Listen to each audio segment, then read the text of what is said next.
కీర్తన గ్రంథము 84వ అధ్యాయము 4వ వచనం. నీ మందిరమునందు నివసించువారు ధన్యులు, వారు నిత్యము నిన్ను స్తుతించుదురు. సెల అనుంది కాబట్టి మరొకసారి చదువుదాం. నీ మందిరమునందు నివసించువారు ధన్యులు, వారు నిత్యము నిన్ను స్తుతించుదురు. చిన్న ప్రార్థన చేసుకుని మన వాక్యంలోకి వెళ్దాం. ప్రార్థన. మా ప్రియమైన యేసుక్రీస్తు ప్రభువా, నీకు వేలాది వందనాలు, స్తోత్రాలు తండ్రి.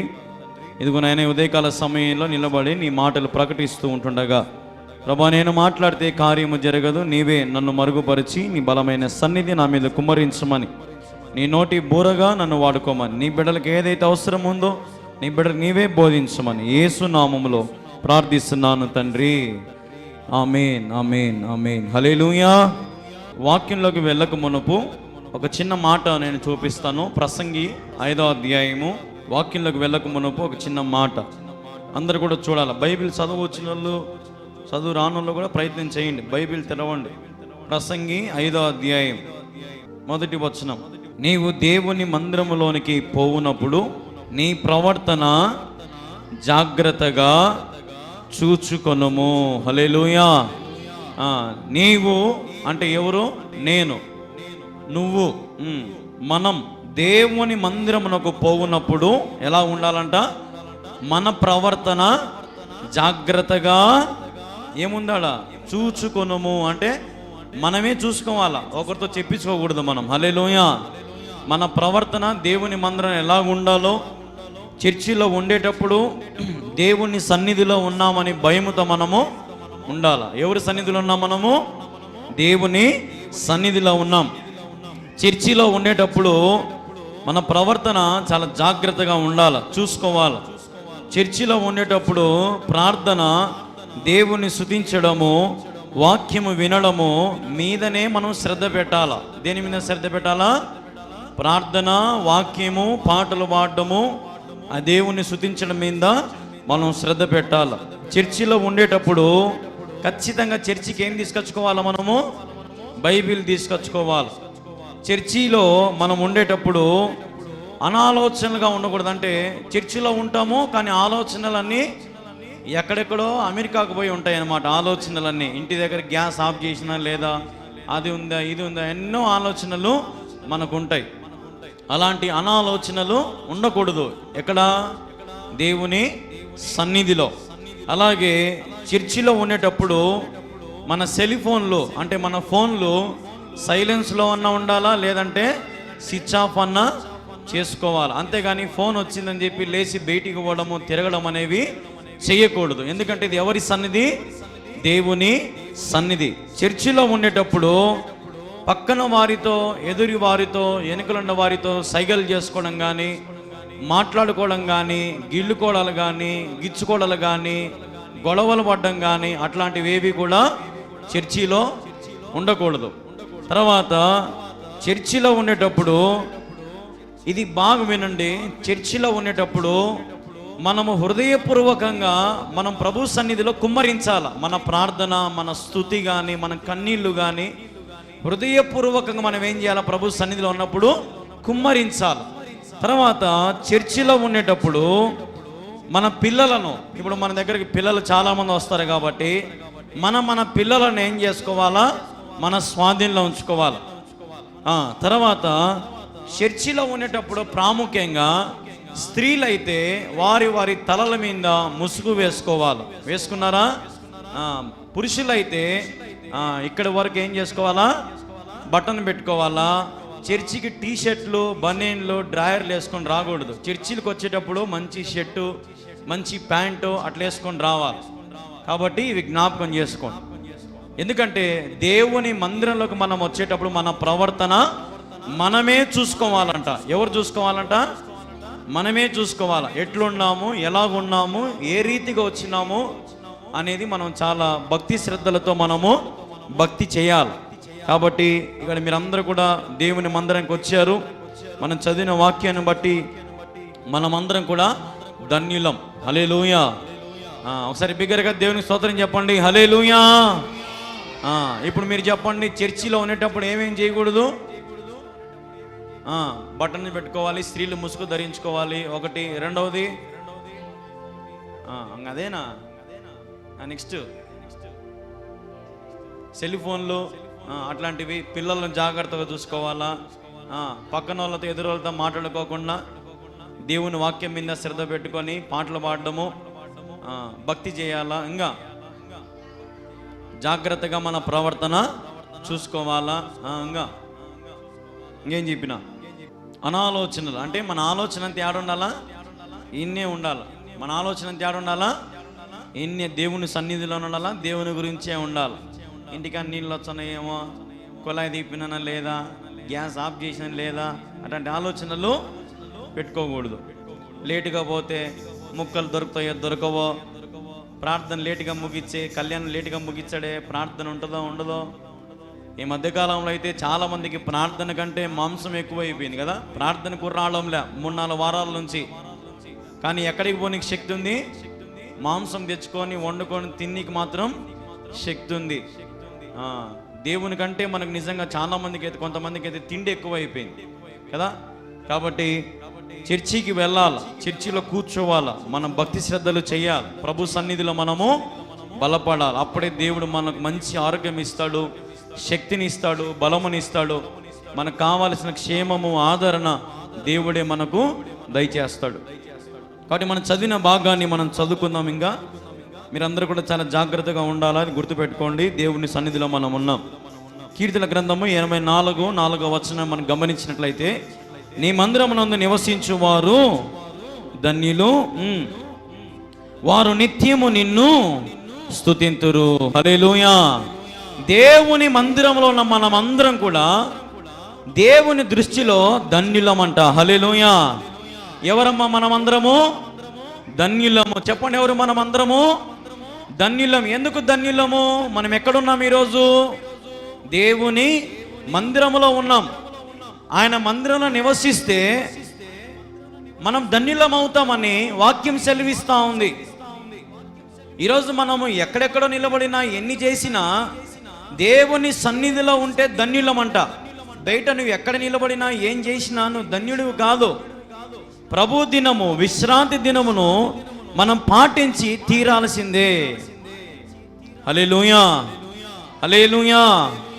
ఆజ్ఞల్లో ఒక ఆజ్ఞ. ఏం ఆజ్ఞ? విశ్రాంతి దినమును పాటించండి. ఆజ్ఞ అతిక్రమించడమే పాపము. హల్లెలూయా. ఆజ్ఞ అతిక్రమించడమే పాపం. ఈరోజు ఎంతో మంది ఆజ్ఞలు ఏం చేస్తూ ఉన్నారు? మీరుతా ఉన్నారు. విశ్రాంతి దినము పాటించడం లేదు. ప్రభు సన్నిధికి వెళ్ళాలా, ప్రభు సన్నిధి కూర్చోవాలా, నేను ధన్యునిగా అవ్వాలా అనేటువంటి ఆలోచన, ఆశ అనేది ఈరోజు చాలా మంది క్రైస్తవులలో కనపడడం లేదు. దేవుడు అంటున్నాడు, నీ మందిరమునందు నివసించు వారు ధన్యులు, వారు నిత్యము నిన్ను. నిత్యము మనం ఏం చేయాలా? దేవుణ్ణి స్తుతించాలా.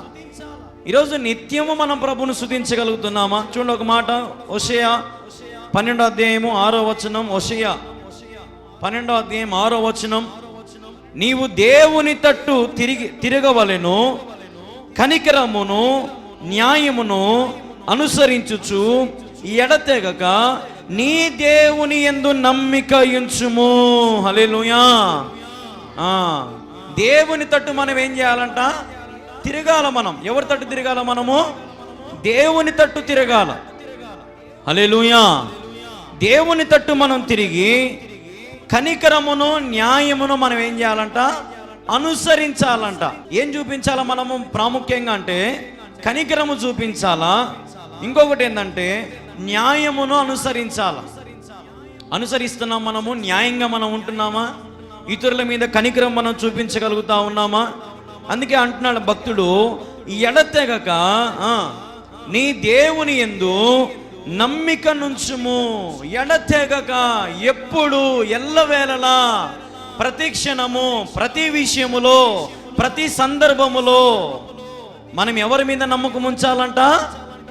దేవుని మీద నమ్మకం ఉంచాలంట. ఈరోజు ఎంతమంది దేవుని మీద నమ్మకం ఉంచుతున్నారు? చేతులు పైకే చూపిస్తారు నాకు. ఎంతమంది దేవుని మీద నమ్మకం ఉంచుతున్నారు? మీరు నా మాట ఇలా. ఎంతమంది దేవుని మీద నమ్మకం ఉంచుతున్నారు? అందరం కూడా దేవుని మీద నమ్మకం ఉంచుతున్నాం. ఎందుకు నమ్మకం ఉంచుతున్నాం మనము? దేనికోసం నమ్ముకుంటున్నాం మనం అంటే ఒకటే మాట, ఆయన మన పాపములను బాపి మన నీతిమంతులుగా పరిశుద్ధులుగా చేశాడు కాబట్టి ఆయనను మనం నమ్ముకొని ఉన్నాం. ఆయన నమ్ముకున్న వాళ్ళకి హాని చేసేవాడు కానే కాదు. మేలు చేసే దేవుడు, తృప్తిపరిచే దేవుడు, మనకు కావలసిన సమస్త మేలులతో మనల్ని తృప్తిపరిచే దేవుడు. కానీ ఈరోజు ఎంతోమంది దేవుడిచ్చే ఆజ్ఞలను లెక్క చేయకుండా వారి ఇష్టానుసారమైన జీవితం వారు జీవిస్తూ లోక పాపములు వారు మోసుకుంటా ఉన్నారు.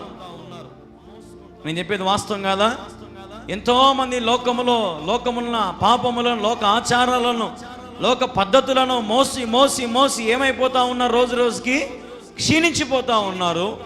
దేవునికి దగ్గరగా ఉండలేకపోతా ఉన్నారు. ఇప్పుడు ఉదాహరణకి మనమందరం ఒక ప్రశ్న వేసుకుందాం. దేవుడు మనకి ఎన్ని ఆజ్ఞలు ఇచ్చినాడు? 10 ఆజ్ఞలను ఇచ్చినాడు. నిజంగా మనం 10 ఆజ్ఞలు పాటిస్తున్నామా? పాటించలేం. అవునా కదా? పాటించగలుగుతామా? పాటించలేం. మరి దేవుడు ఎందుకు ఇచ్చినాడు మనకి 10 ఆజ్ఞలు అంటే ఒకటి మీరు బాగా గమనించండి. దేవుడు మనకి ఎందుకు 10 ఆజ్ఞలు ఇచ్చాడంటే ఆయన స్టాండర్డ్ అది, ఆయన రేంజ్ అది. యేసయ్య దేవుని రేంజ్ ఏంది? 10 ఆజ్ఞలు పాటించినోడే పరలోక రాజ్యానికి పోతాడు. ఇప్పుడు ఎస్ఐ జాబ్ కొట్టాలంటే 10th పాస్ అయిపోతే ఎస్ఐ ఉద్యోగం వస్తుందా? దానికి కొన్ని నియమాలు ఉంటాయి, కొన్ని నిబంధనలు ఉంటాయి. దేవుడు కూడా అంతే. పరలోక రాజ్యానికి వెళ్ళాలంటే కొన్ని నియమాలు, నిబంధనలు దేవుడు పెట్టాడు. కానీ ఈరోజు మనిషి ఆ నియమాలను, ఆ నిబంధనలను పాటించుకోకుండా వారి ఇష్టానుసరమైన ఆజ్ఞలను, వారి ఇష్టానుసరమైన ఆలోచనలను, వారి ఇష్టానుసరమైన తలంపులను, వారి జీవితాన్ని వారికి తగినట్టుగా ఈరోజు నడుచుకుంటూ పోతా ఉన్నారు. డీలా పడిపోతూ ఉన్నారు, లేవలేని స్థితిలో ఉన్నారు, పడిపోతూనే ఉన్నారు, శోకపు లోయలో కూరుకుపోతానే ఉన్నారు, కష్టాలు ఊబిలో చిక్కుకుపోతా ఉన్నారు. అయితే ఈరోజు ఇక్కడ కూర్చున్న మనమందరము కూడా దేవుని మందిరంలో మనం ఉన్నాం కాబట్టి వాక్యం సెలవిస్తూ ఉంది, మనము ధన్యులము. హల్లెలూయా. కానీ ఆజ్ఞలను కూడా మనం ఏం చేయాలంటే అనుసరించాల, ఆజ్ఞలను మనం పాటించాలి. దేవుడు ఒక స్టాండర్డ్ పెట్టినాడు. ఒరే మీరు ఈ స్టాండర్డ్, ఈ రేంజ్ మీరు దాటాలా, ఇవి మీరు పాటించండి అని దేవుడు మనకు చెబుతా ఉన్నాడు. కాబట్టి మనం వాటిని ట్రై చేయాలా, అనుసరించడానికి ప్రయత్నం చేయాలా, ఆ దారి గుండా మనం వెళ్ళాలా. అప్పుడే మనకు విజయం వస్తుంది. ఒక ఐఏఎస్, ఒక కలెక్టర్ అధికారిని మనం అడిగితే ఆయన అంటాడు, నాకు ఈ కలెక్టర్ ఉద్యోగం ఊరికనే రాలేదు, రోజుకి నేను 18 గంటలు చదివాను అంటాడు కదా. ఎన్నో బుక్కులు చదివి ఉంటాడు, ఎన్నో ట్యూషన్లకు వెళ్ళి ఉంటాడు, ఎన్నెన్నో చేసి ఉంటాడు, ఎన్నో ఎగ్జామ్లు రాసి ఉంటాడు, ఎంతో చదివి బైహార్డ్ చేసి ఎంతో జ్ఞానం సంపాదించుకొని ఉంటాడు. కాబట్టి అంత ఉన్నతమైన పొజిషన్ వస్తుంది. కలెక్టర్ అనే ఉద్యోగం, ఎస్పీ అనే ఉద్యోగం, ఎస్ఐ అనే ఉద్యోగం, సిఐ అనే కానీ, ఆర్డీఓ కానీ ఏవైనా సరే చదువును బట్టి, నియమాలను బట్టి, వారు చదువుకున్న అర్హతను బట్టి వారికి ఈరోజు ఉద్యోగాలు ఇస్తూ ఉన్నారు. 10th క్లాస్ అని తీసుకొని పోయి కలెక్టర్ పెట్టగలుగుతారా? మరి ఈరోజు పరలోక రాజ్యానికి పోవాలంటే పాపులు పరలోక రాజ్యానికి పోతారా? చెప్పాలమ్మా. ఆజ్ఞలు అతిక్రమించేవారు పోతారా? దేవుని తృణీకరించేవారు పరలోక రాజ్యానికి వెళ్తారా? మరి ఎవరు వెళ్తారు దేవుని మందిరానికంటే? నిత్యము ఆయనను స్తుతించేవారు. హల్లెలూయా. ఎడతెగక ఆయన నమ్ముకున్నవారు. హల్లెలూయా. ఎడతెగక నిత్యము ప్రభు సన్నిధిలో, ప్రభు సేవలో, ప్రభు పరిచర్యలో మనం పాలి భాగస్తులు అవ్వాలి. ఈరోజు ఆదివారం వస్తే చాలు, చాలామంది ఎన్నో ప్రోగ్రాంలు పెట్టుకొని ఉంటారు. ఆదివారం వస్తాలే, ఆదివారం ఆ పని చేద్దాంలే, ఆదివారం మాకు ఖాళీగా ఉంటుంది, ఆదివారం ఆ పనికి పోదాం, ఆదివారం ఆ ఊరికి పోదాం, ఆదివారం పెళ్ళికి పోదాం అని ఈ వారం అంతా కూడా ముందే సెట్ చేసి పెట్టుకుంటారు. చర్చికి పోదామని కొంతమందే అనుకుండేది. కొంతమందికే భయం లేస్తాని, అమ్మ ఈరోజు ఆదివారము చర్చికి పోవాలా అని తొందరగా సిద్ధపడేది కొంతమందే. కానీ కొంతమంది ఎట్లా సిద్ధపడతారంటే, ఏముందిలే నిమ్మలంగా పోదాంలే, నిదానంగా పోదాంలే. ఎందుకంటే ఇక్కడ కూలి ఉండదు, ఇక్కడ డబ్బులు ఉండదు, ఇక్కడ ఏమి రాదు మనకు. చర్చికి వస్తే ఉల్టా మనం వెయ్యాల, సమయం వేస్ట్. ఇంటి దగ్గర ఉంటారని చెప్పి పనుకోవచ్చు, రెండుసేపు టీవీ చూడొచ్చు, రెండుసేపు వార్తలు చూడవచ్చు, అవి చూడొచ్చు, ఇవి చూడవచ్చు, అవి తినొచ్చు, ఇవి తినొచ్చు అని ఈరోజు చాలామంది క్రైస్తవులు దేవుని మందిరాన్ని కూడా మానుకుంటూ ఉన్నారు.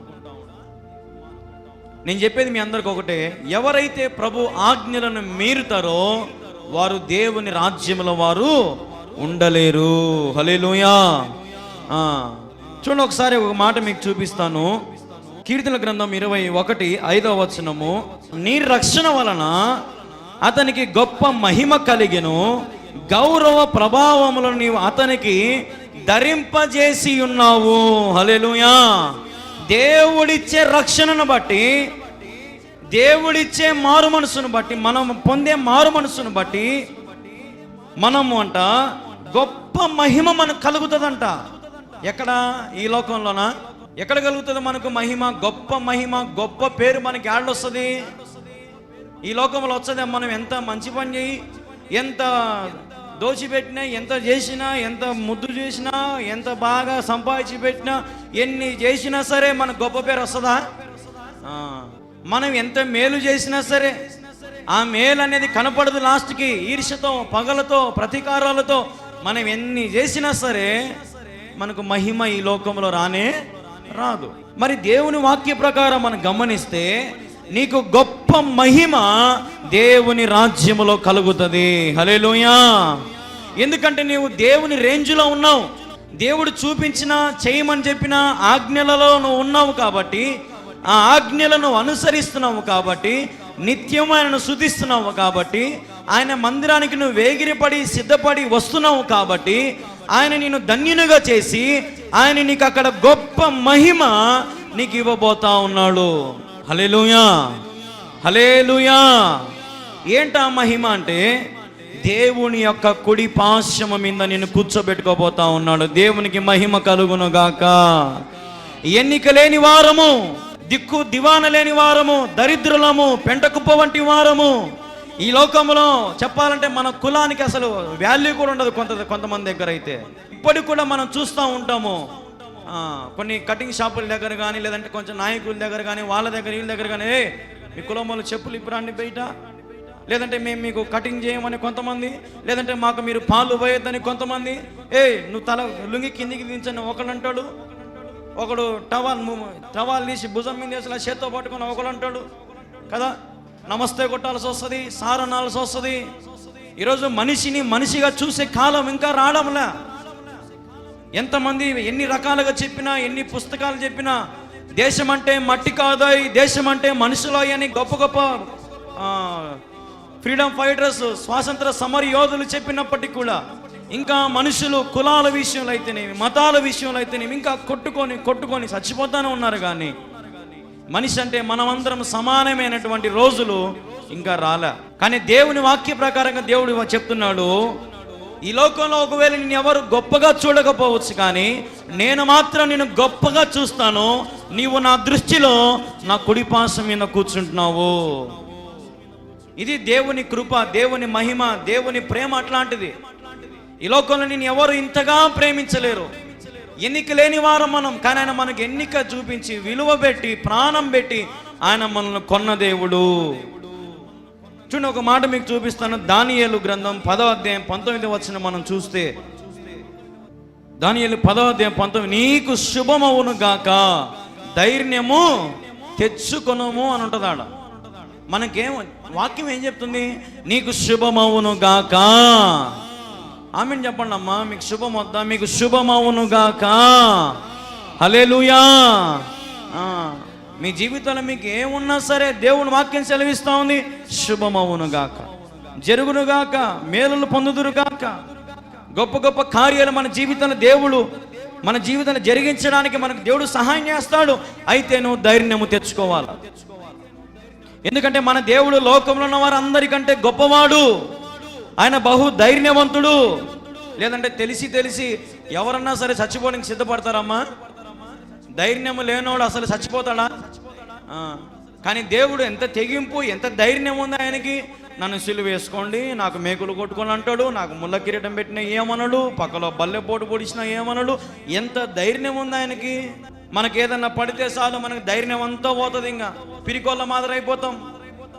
వణికిపోతూ ఉంటాం, దడ పుడుతూ ఉంటుంది మనకు. ఎందుకంటే మనం తప్పులు చేస్తున్నాం కాబట్టి మనకు దడ పుడుతుంది, మనం పాపములు చేస్తున్నాం కాబట్టి మనకు వణుకు పుడుతుంది. మనం సక్రమంగా, నీతిగా, యథార్థంగా, దేవుని తగినట్టుగా మనం ఉంటే అసలు ఈ లోకంలో మన వైపు ఎవరు కూడా ఏలెత్తి చూపించడు. కానీ మనలో లోట్లు, పాట్లు, పొరపాట్లు ఉన్నాయి కాబట్టి మనకి ఈ లోకంలో ధైర్యం లేదు, ఏం చేద్దామన్నా ధైర్యం లేదు. ఎందుకంటే మనల్ని పాపం వెంటాడుతూ ఉంది, మనలో ఉన్నటువంటి అవినీతి, మనలో ఉన్నటువంటి పాపము, మనలో తలంపులు, దురాలోచనలు, ఇవన్నీ మనకు దుఃఖము కలుగు చేస్తూ ఉన్నాయి, కన్నీరు కలుగు చేస్తూ ఉన్నాయి, వేదన కలుగు చేస్తూ ఉన్నాయి. ఈరోజు ఎందరైతే ఈ మాటలు వింటున్నారో, ఏ ప్రాంతాల నుంచి ఈ మాటలు వింటున్నారో నాకు తెలియదు, కానీ దేవుడు నీతోనే మాట్లాడుతూ ఉన్నాడు. ధైర్యము తెచ్చుకో, హల్లెలూయా, ధైర్యము తెచ్చుకో, దిగులు పడద్దు, దేవుని యందు విశ్వాసం ఉంచు, ఈ లోకం వైపు చూడొద్దు, ప్రభు యందు ఎడతెగక నమ్మకం ఉంచు. నీ కార్యములైన సఫలపరిచే దేవుడు, విజయ మార్గం నడిపించే దేవుడు ఆయన. హల్లెలూయా. చూడండి, ఒక మాట చూపిస్తా. సామెతల గ్రంథం 2వ అధ్యాయం, సామెతల గ్రంథం 2వ అధ్యాయం 6వ వచనం. యెహోవాయే జ్ఞానమిచ్చువాడు. హల్లెలూయా. ఎవరు ఇస్తున్నారట మనకు జ్ఞానము? దేవుడిచ్చే జ్ఞానం. ఈరోజు నువ్వు జ్ఞానము పెట్టి కొనుక్కుంటూ రాదు, లేదంటే నీకు శరీరం ఏదో అమ్మ నాన్న ఇచ్చారని మనం అనుకుంటాం, కానీ దేవుని ద్వారానే. ఎంతోమంది గొడ్డాలు ఉన్నారు ఈ కాలంలో, కానీ గర్భఫలం దేవుడిచ్చి బహుమానం. గర్భఫలం మనం పుట్టినామంటే దేవుని సంకల్పం మన మీద ఉంది, దేవుని ఆలోచన ఏదో మన మీద ఉంది. కానీ మన ఆలోచనలు ఏంటంటే ఎప్పుడు దూర ఆలోచనలే. ఏం తిందామా, ఏం తాగుదామా, ఏం ధరించుకుందామా అనే ఆలోచనలు ఉంటాయి. కానీ దేవుడిచ్చిన దేహం, ఈ దేహం ఆయనది, ఇది ఆయన ఆలయము, పరిశుద్ధంగా పెట్టుకోవాలని, నీతిగా పెట్టుకోవాలి, యథార్థంగా పెట్టుకోవాలని ఆలోచించే వాళ్ళు కొంతమంది.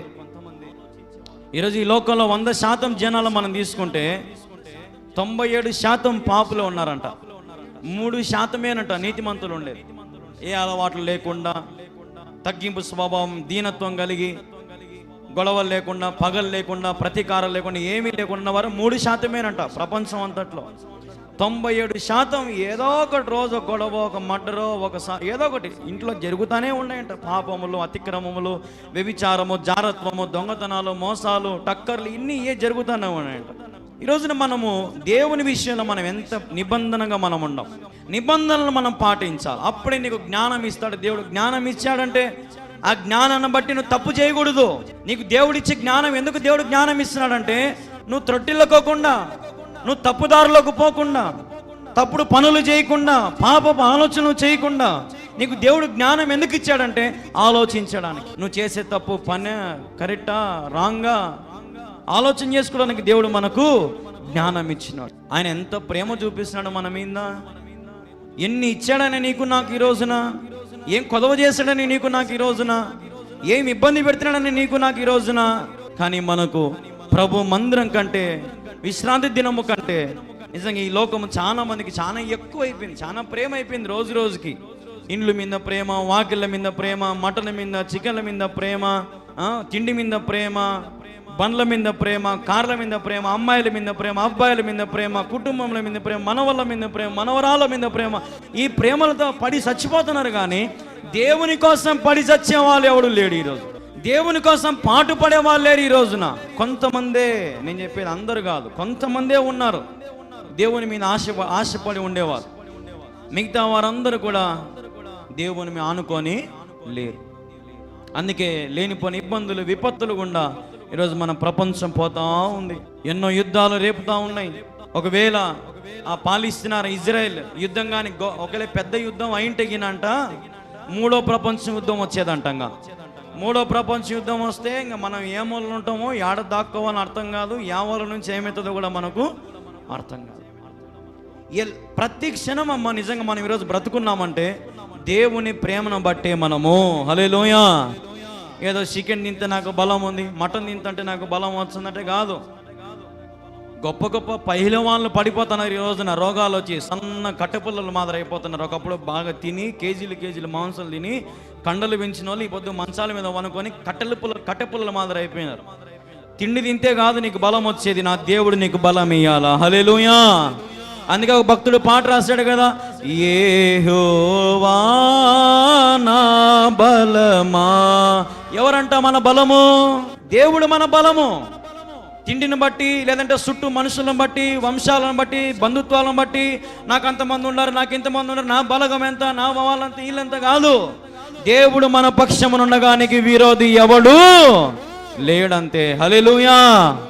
ఎందుకంటే యుద్ధము యెహోవాదే, నీకు బలము కలుగు చేయవాడు ఆయనే. దావీదుకు బలము లేదు, బలహీనుడు, పిల్లవాడు, కానీ దావీదుకు బలం ఇచ్చిన వాడు దేవుడే.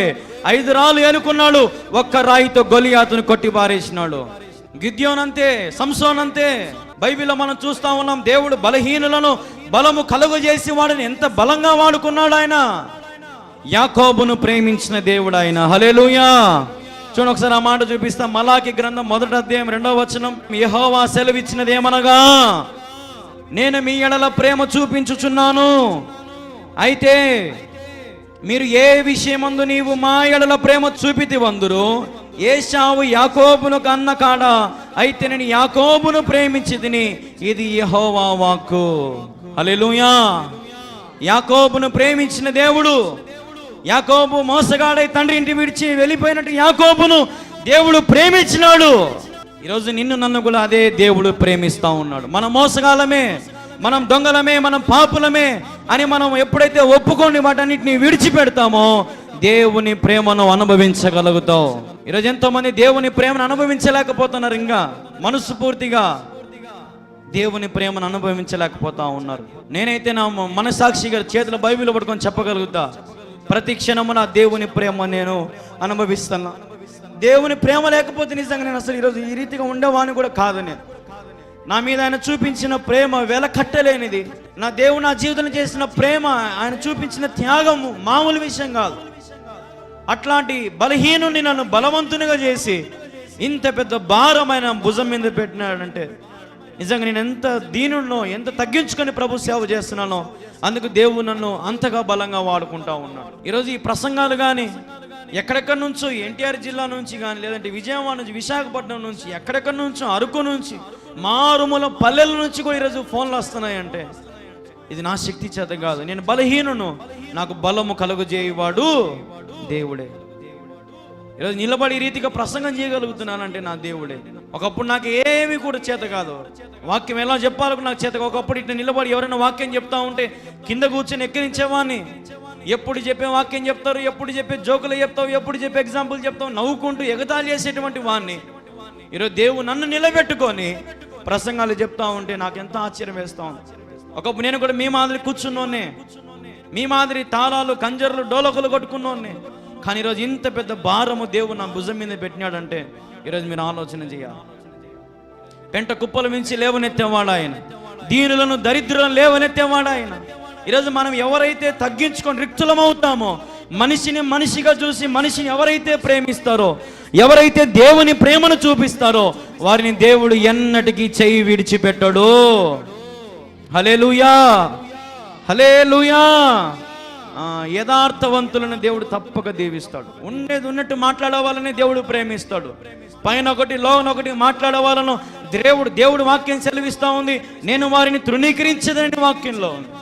అసలు దేవుడు లెక్క పెట్టాడంట, లక్ష్య పెట్టాడంట, నాకు వద్దంటాడంట. అసలు దేవుడు సత్యము మాట్లాడే వాళ్ళే దేవునికి కావాలి, సత్యములో నడిచేవారే దేవునికి కావాలి. దేవుడు చెప్పిన రేంజ్లో ఉండాలి మనం, అప్పుడే నువ్వు పరలోక రాజ్యంలోకి పోతావు. ఒక పెద్ద గోడ ఉంది, ఆ గోడకు తాపలు కట్టాడంట ఒక ఆయన. తాపలు కడితే ఆ తాపల మీద ఒక్కొక్కడు ఎక్కుతా ఉన్నాడంట, ఎక్కలేక పడిపోతా ఉన్నారంట. ఒకడు ఆ వల్ల రాలుతాడంట, ఒకళ్ళు ఈ వల్ల రాలిపోతున్నాడు, ఒకడు జారిపోతున్నాడంట, ఎక్కలేకపోతున్నాడంట అసలుకు.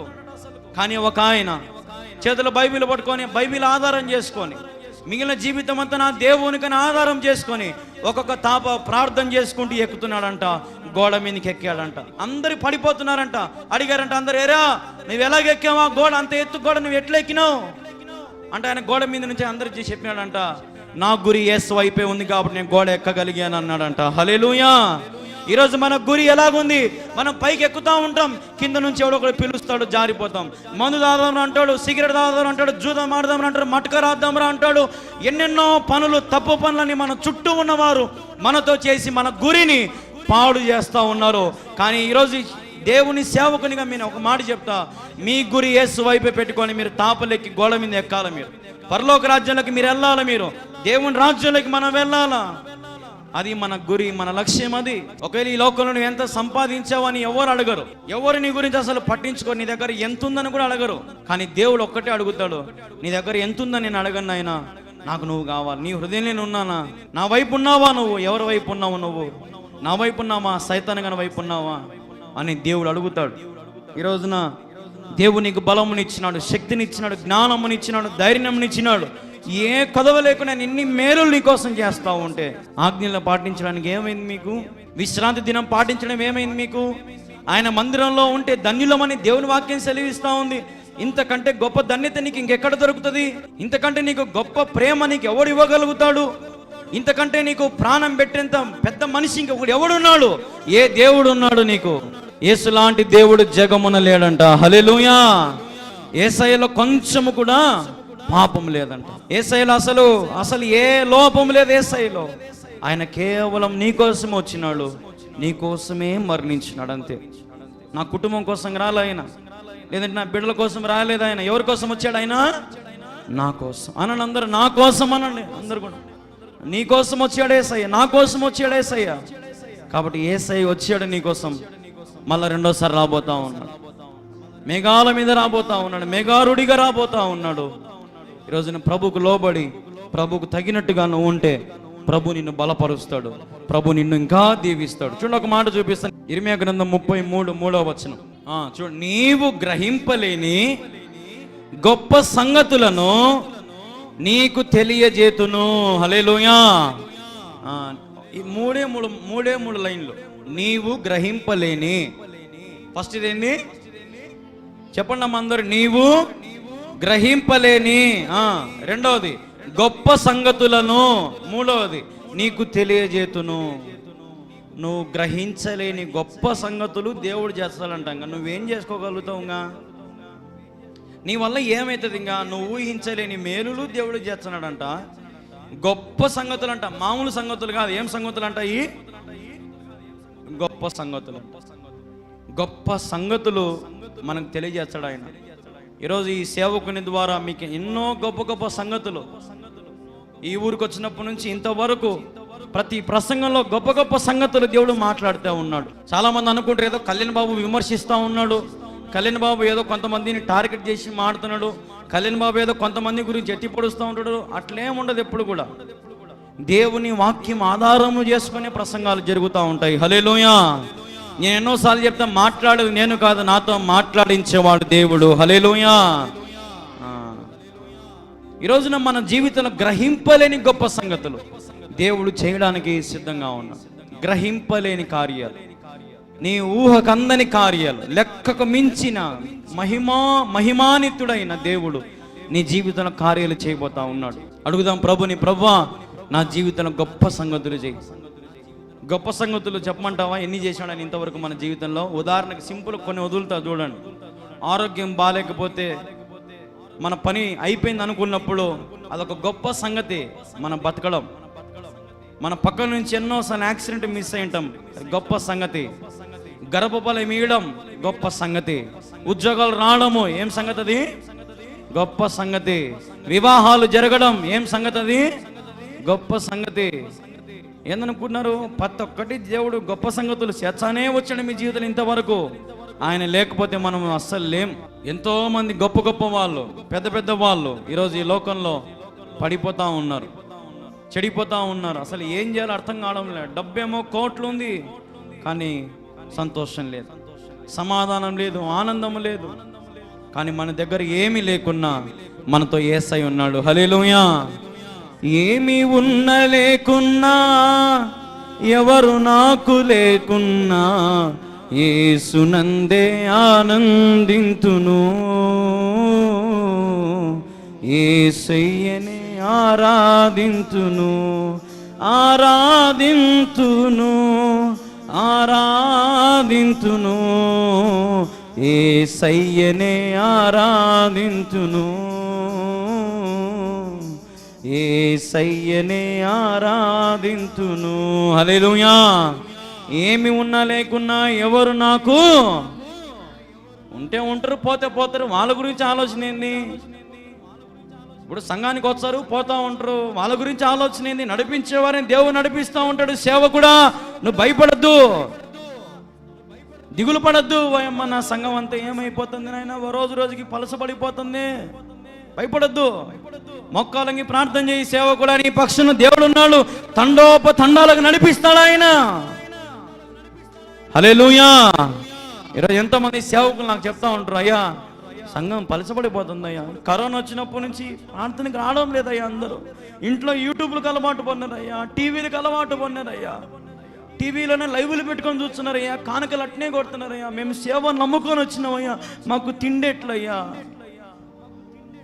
నేను చెప్తా, ఏందయ్యా నువ్వు ఒక సేవకునివి, నువ్వు బోధించేవా, నువ్వు తిండి గిన్నె మాడతావేందయ్యా? అడుగు దేవుణ్ణి. ఆ కాకులకు పక్షులకు ఆహారం ఇచ్చినవాడు ఆయన, ఆకాశ పక్షులకు ఆహారం ఇచ్చినవాడు ఆయన, ఇశ్రాయేలు ప్రజలకు ఆహారం ఇచ్చినవాడు ఆయన. ఆయన నమ్ముకొని వచ్చిన సేవకులమైన మనకు దేవుడు ఆహారం ఇయడా, మనకు సమృద్ధి దేవుడు ఇయడా. ఈరోజున ఎంతోమంది సేవకులు దిగులు పడతా ఉంటారు. సంఘాలు చీల్చేవా సేవకులు కూడా వచ్చారన్నమాట ఈ మధ్య. అందరూ కూడా తెల్ల సకాలు వేసుకుని మేము సేవకులమని ఈరోజు చాలా మంది రంగంలోకి దిగినారు. దేవుని వాక్యం అదే, అంత్య దినములలో గొర్రెల చర్మము కప్పుకొని తోడేలు మీ మధ్యలోకి వస్తాయంట. ఏం వచ్చాయంట మన మధ్యలోకి? తోడేళ్ళు వచ్చాయంట. కానీ ఏం చర్మం అంట కప్పుకొని వచ్చేది? గొర్రెల చర్మం, గొర్రె పిల్ల చర్మం, తెల్లని చర్మం కప్పుకొని వచ్చారంట. ఒక పాట పాడతాడు, ఒక వాక్యం చెప్తాడు, రోజే మోకాలు ఇంక ప్రార్థన చేస్తాడు, అయిపోయి ఇంక మనం ఏదో అనుకుంటాం, అబ్బాయి ఏం జరిగింది అనుకుంటాం. వాడి సాక్ష్యం ఏంది, వాడు యా నుంచి వచ్చినాడు, ఎట్ట బాగుపడినాడు, ఎట్ట రక్షణ పొందినాడు, దేవుడు వాడిని ఎట్ట పిలిచినాడు, వాడు ఎక్కడ ట్రైనింగ్ పొందినాడు, వాని కథ ఏంది, మన వ్యవహారం ఏంది అనేది ఈరోజు ఎవడు పట్టించుకోడు. ఈరోజు ఎంతోమంది తోడేలు మన మధ్యలోకి దూరిపోతున్నారు. సంఘాలని విభజన అయిపోతూ ఉన్నాయి.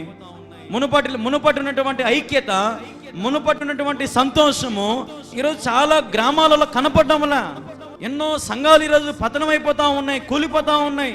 అటు విజయనగరం, విశాఖపట్నం ఆ సైడ్ అట్ట పోతే మందిరాలంట ఒక 10 ఏళ్ళు అయిందంట మందిరాలు కట్టి. ఇప్పుడు మందిరాలు మూసుకొని శిథిలావస్థకి వచ్చేసినాయంట ఇప్పుడు. ఎందుకంటే సంఘానికి కూడా పోవడంలే, పెద్ద పెద్ద మందిరాలు కట్టేసుకొని కాంపిటీషన్ పెట్టేసుకొని అవి చేసి ఇవి చేసి సంఘాలను నేలమట్టం చేసేటువంటి సేవకులు ఈరోజు ఎంతోమంది పుట్టుకొస్తా ఉన్నారు. ఈరోజు సేవ డబ్బుతో జరుగుతూ ఉంది, దేవునితో జరగడంలే. మొక్కాల ప్రార్థనతో జరగడంలే సేవ, ఇప్పుడు డబ్బుతో, ఒక వ్యాపారం, కమర్షియల్ ఈరోజు మనం చూస్తూ ఉన్నాం సంఘాలలో. కానీ ఎక్కడైతే సత్యం ఉంటుందో, ఎక్కడైతే వాక్యం ఉంటుందో ఆ సంఘము ఖచ్చితంగా దేవుని సన్నిధిలో ఉంటుంది. హల్లెలూయా. నేను అదే ఆధారం చేసుకొని ఉన్నా, నేను దేవుని వాక్యం ఆధారం చేసుకొని పోతాను నేను, అంతే. ఇంకొకటి ఏది ఆలోచన లేదు నాకు. ఆయన ఇస్తే దేవుని మందిరం కడుతున్నా, ఇవ్వకపోతే మొక్కలకి ప్రార్థన చేసుకుంటా, కుటుంబంతో ఉంటా, టీవీ ఛానల్ పనులు చూసుకుంటా, నా పనులు నేను చేసుకుంటూ ఉంటా. ఆయన ఇస్తేనే ఏదైనా. మన ఆలోచనలో మన శక్తి, మన బలము యేసయ్య ముందర ఆనుకుంటాయా? ఆనుకో. కాబట్టి యేసు లేనిదే మనం ఏమి కూడా చేయలేం. బలహీనులైన మనలను బలవంతులుగా చేసి గొప్ప సంగతులను ఆయన మనకు తెలియజేయబోతా ఉన్నాడు. ఇంకా ఇక్కడ ఎవరికైనా మీకు గొప్ప సంగతులు వినాలని ఆశ ఉందేమో, గొప్ప గొప్ప సంగతులు ఇంకా మీ జీవితంలో జరగాలని తలంపు మీలో ఉందేమో, ఖచ్చితంగా గొప్ప సంగతులు దేవుడు మీ జీవితంలో చెయ్యునుగాక. హల్లెలూయా. మీరు గ్రహించలేని కార్యాలు అంటే, మన పక్కా తెలుగులో చెప్పాలంటే మీ దిమ్మ తిరిగి మైండ్ బ్లాక్ అయిపోతుంది. అట్లాంటి కార్యాలు చేస్తాడు దేవుడు. నువ్వు ఊహించలేని కార్యాలు, నువ్వు అనుకోని ఒక కార్యాలు అట్లాంటి జరిగిపోతూ ఉంటాయి. మేము అసలు నేను అనుకోలే, పిల్లర్లు లేచాము, ఈ వారంలో పిల్లర్లు పడతాయని మేము అనుకోలే. కానీ దేవుని కృపను బట్టి, గిరన్న సహాయాన్ని బట్టి ఆయన తన టీం వచ్చి ఆ పిల్లర్లు పైకి లేపి, కిటికీలు పెట్టించి, ఆ గూళ్ళు కట్టి ఒక 3 రోజులు ఈ మందిరంలో దేవుని పని అంతా జరిగించి ఆయన చేసిపోవడము నిజంగా ఎంతో ఊహించలేని కార్యం. అసలు అనుకోలే ఇంకా జరుగుతుంది ఈ పని. ఇప్పుడు ఇంకా మత్తయ్య వాళ్ళు వచ్చేంత వరకు ఇంకా జరగదులే, ఎవరిని అడిగినా ఎంత చేసినా మనల్ని పట్టించుకోవడం లే, ఎందుకు వచ్చింది అని మేము సైలెంట్ అయిపోయినాము. ఏదో మాకుండే చిన్న చిన్న ఈఎంఐలు, చిన్న చిన్న అప్పులు కట్టుకుంటా తీర్చుకుంటా వచ్చాములు అనుకోను. కానీ దేవుని దయ వల్ల ఈరోజు ఆయన కృపను బట్టి ఆయన ఇచ్చాడు, ఆ పిల్లర్లు పూర్తి అయిపోయినాయి. ఇంకా మిగిలిన పనులు కూడా దేవుడు ఇస్తాడు. ఆయన ఏదైనా సరే ఒకటి గుర్తుపెట్టుకోండి, మొదలు పెట్టిన వాడు పూర్తి చేసేది కూడా ఆయనే. మన జీవితంలో మనల్ని మొదలు పెట్టింది ఆయనే. గర్భముతో, నీ తల్లి గర్భములో పిండముగా ఉన్నప్పుడు నిన్ను రూపించిన వాడు ఆయనే. నువ్వు చచ్చిపోయేంత వరకు నిన్ను చూసుకునేది కూడా ఆయనే. మనం చచ్చిపోయేంత వరకు చూసుకుంటుంది ఆయన. మట్టిలోకి మట్టి కలిసిపోయేంత వరకు, ఆత్మ తిరిగి తండ్రి యొద్దకు వెళ్ళేంత వరకు మనం చూసుకునేవాడు ఆయన. మన కుటుంబాన్ని ఆదరించేవాడు ఆయనే, మన కుటుంబాన్ని సంరక్షించేవాడు ఆయనే, మన కుటుంబాన్ని పోషించేవాడు ఆయనే, మన కుటుంబం మీద దయగలిగిన చూపు చూసేవాడు ఆయనే. లేదంటే ఏమి కూడా మన చేతుల్లో ఏమీ లేదు. దేవుని బిడ్డలారా, ఉదయకాల సమయంలో ఆదివారం ఆరాధన చేరి వచ్చిన మనం పరలోక సంబంధమైన సంగతులను మనం గ్రహించుకుందాం. యథార్థవంతమైన సంగతులను మనం గ్రహించుకుందాం. న్యాయమైన సంగతులను మనం గ్రహించుకుందాం. అదే రీతిగా ఈరోజు మన జీవితంలో ఏవైతే పొరపాట్లు ఉన్నాయో ఆ సంగతులన్నీ కూడా దేవుడు మనతో మాట్లాడినాడు. ఆ సంగతులన్నీ కూడా మనం సరి చేసుకొని ప్రభువుకు తగినట్టుగా మనం ఉంటే ఖచ్చితంగా నీ జీవితంలో ఆగిపోయిన ప్రతి ఆశీర్వాదాన్ని దేవుడు తిరిగి ప్రారంభిస్తాడు. హల్లెలూయా! అందరూ చేతుల పైకి చెప్పండి, హల్లెలూయా, హల్లెలూయా. నేను క్రిస్మస్ వరకు, అంటే డిసెంబర్ 21వ తేదీ వరకు అనుకుంటా, లాస్ట్ క్రిస్మస్ ప్రతి ఆదివారం కూడా గృహాలలో మీటింగ్లు పెడతా ఉన్నాను నేను. 24వ తేదీ, డిసెంబర్ 24వ తేదీ వరకు, అంటే ఇంకా దగ్గర 7 ఆదివారాలు ఉన్నాయి. ఎందుకు పెడతాను నేనంటే, ఎందుకు అదే పని నేనే అడిగి ఒకవేళ ఒప్పినా ఒప్పుకోకపోయినా ఎందుకు నేనే పోయి పెడతాను. కారణం ఏంటంటే ఒకటే మాట, మన జీవితంలో ఇంకా గొప్ప గొప్ప సంగతులు, ఇంకా దేవుని రుచి మనం చూడలే. ఏదో చిన్న చిన్నవి చూసి సాల్లే అనుకుంటున్నాం మనం. ఒకసారి దేవుని ఇంట్లో అడుగు పెడితే ప్రతి దినము గొప్ప కార్యాలే. హల్లెలూయా! ఆ ఉద్దేశంతోనే ప్రతి ఆదివారము మీ ఇంట్లో గొప్ప కార్యాలు జరగాలి ఇక మీదట అనే ప్రతి ఇంటిలో, మన సంఘంకి వచ్చే ప్రతి ఇంటిలో, వారి గృహాలు అడిగిన వారి ఇళ్లలో మనం ప్రార్థనలు పెడతా ఉన్నాం. దేవుని కృపను బట్టి ఇప్పటికీ 3 ఆదివారాలు జరిగినాయి. ఇంకా మిగిలిన ఆదివారాలు కూడా దేవుడు జరిగిస్తాడు. అయితే నా ఉద్దేశం ఏంటంటే, మన ఇంటిలో మనకు మన పిల్లలకు గొప్ప గొప్ప సంగతులు వాళ్ళు వినాలా, చూడాలా. హల్లెలూయా! చెప్పాలా. పలానా రోజు కళ్యాణ్ బాబు వచ్చి మా ఇంట్లో ప్రార్థన చేశాడు, ప్రార్థన చేసిన మరుసటి రోజు నుంచి ఇంకా మా జీవితం స్టార్ట్ అయింది. మీరు లెక్కేసుకోవాలి ఇంకా ఏమేం జరుగుతున్నాయి, ఏమేం కథలు అవుతున్నాయి మా ఇంట్లో. ఓ ముందు రోజులన్నీ ఎట్టున్నాయి, కళ్యాణ్ బాబు వచ్చి ప్రార్థన చేసినాక ఏమేం జరుగుతున్నాయని లెక్కాచారం వేసుకోవాలా. నాకు ఒక పోయిన వారము 10 రోజుల కింద ఒక ఆమె ఫోన్ చేసింది. నవంబర్ 1వ తేదీ, నవంబర్ 1వ తేదీ, అంటే 5 రోజులు అయింది అంతే. ఫోన్ చేసింది ఒక ఆమె కడప నుంచి. ఆమె పేరు చంద్రకళ. ఆమె టీవీలో ప్రసంగాలు చూస్తూ ఉంటుందంట. మీరు బాగా ఆలోచించండి. గొప్ప సంగతులని ఒక విషయం నా జీవితంలో జరిగింది, ఒక చిన్న గొప్ప సంగతి చెప్తా. ఆమె చంద్రకళ అని ఆమె ఫోన్ చేసింది, ప్రార్థన చేయి ఇట్లా అని. ఒకసారి మనకు భోజనాలు కూడా ఇటు పెట్టించింది. మనకు శుక్రవారం ఆమె డబ్బులు పంపించి నేను భోజనాలు కూడా పెట్టించిన. అయితే ఆమె ఫోన్ చేసింది, ప్రార్థన చేద్దామని మాట్లాడుతూ వాళ్ళ కొడుకు గురించి చెప్పింది. ప్రార్థన చేయన్నా అని చెప్పింది. సరే అమ్మా ప్రార్థన చేస్తాను. ప్రార్థన చేసిన, ఫోన్ కట్ చేసిన. అదే ప్రార్థన నేను కూడా చేసుకున్నా మనసులో. ఏమనంటే, ప్రభువా రేపు 2వ తేదీ కదా, ఇట్లా బజాజ్ ఈఎంఐలో టీవీకి అంతు కట్టాలా, బ్యాటరీకి అంతు కట్టాలి, ఈ కూలర్కి అంతు కట్టాలా. ప్రభు నువ్వు ఏదైనా సహాయం చేయి, 4500 కావాలి ఇంకా మాకు, ఆడికి ఒక కంతు తీరిపోతుంది, సహాయం చేయి ప్రభువా అని నేను మనస్ఫూర్తిగా ఆమె ప్రార్థన కట్ చేస్తాను. నేను చిన్న ప్రార్థన చేసుకున్నాను. ఆమె మీరు చెప్తే నమ్ముతున్నారు, టక్కు నాకు 5000 రూపాయలు ఫోన్పే కొట్టి మళ్ళీ నాకు ఫోన్ చేసింది. బాబు 5000 రూపాయలు కానుక కొట్టాను ఆయన. 1వ తేదీ నాకు దేవుడు జీతం ఇచ్చినాడు నాకు ఆయన. హల్లెలూయా! ఎప్పుడు అడిగితే అప్పుడు జీతం కొడతానే ఉన్నాడు ఆయన. అసలు ఏది కావాలంటది జీతం, ఎవరు కావాలి ఎక్కడో ఏదో ఒక మూల నుంచి కొడతానే ఉన్నాడు. వచ్చానే ఉంది, లేచిపోతానే ఉంది. మందులు ఈర్ష్యపడే వాళ్ళు ఈర్ష్యపడతారు, కుళ్ళుకునే వాళ్ళు కుళ్ళుకుంటారు, సంతోషపడే వాళ్ళు సంతోషపడుతున్నారు, ఎగిరికంతేసే వాళ్ళు ఎగిరికంతేసి నేను ఒక్కనే. ఎందుకంటే నా జీవితంలో దేవుడు చూపించిన ప్రేమకు నాకు అద్దపు ఇంకోటి ఏది తెలియదు. ఆయన చేసిన మేలులకు ఏం చేయాలో అర్థం కాదు, ఏం చేయగలను నేను ఆయన కోసం అనిపిస్తుంది ఒక్కొక్కసారి. అవే గొప్ప సంగతులు. ఒక్కసారి యేసయ్య మన ఇంట్లో ఉంటే, నాతో ఉంటే, నీతో ఉంటే, ప్రతి దినము ప్రతి క్షణము గొప్ప సంగతులు మనం వింటాము, చూస్తాము. హల్లెలూయా! అది ఆరోగ్యపరమైన కానీ, ఆర్థికపరమైన కానీ, శ్రమలు కానీ, అప్పులు కానీ, ఏదైనా సరే, గర్భఫలం కానీ, వివాహాలు కానీ, ఇంట్లో కుటుంబ సమస్యలు కానీ, భార్యాభర్తల సమస్యలు కానీ, ఏవైనా సరే దేవుడు సమాధానపరిచి శాంతిపరిచే దేవుడు మన దేవుడు. ఈ ఉదయకాల సమయంలో ప్రభు సన్నిధికి వచ్చిన మనం గొప్ప సంగతులు దేవుడు చేస్తాడు, చేయబోతున్నాడు.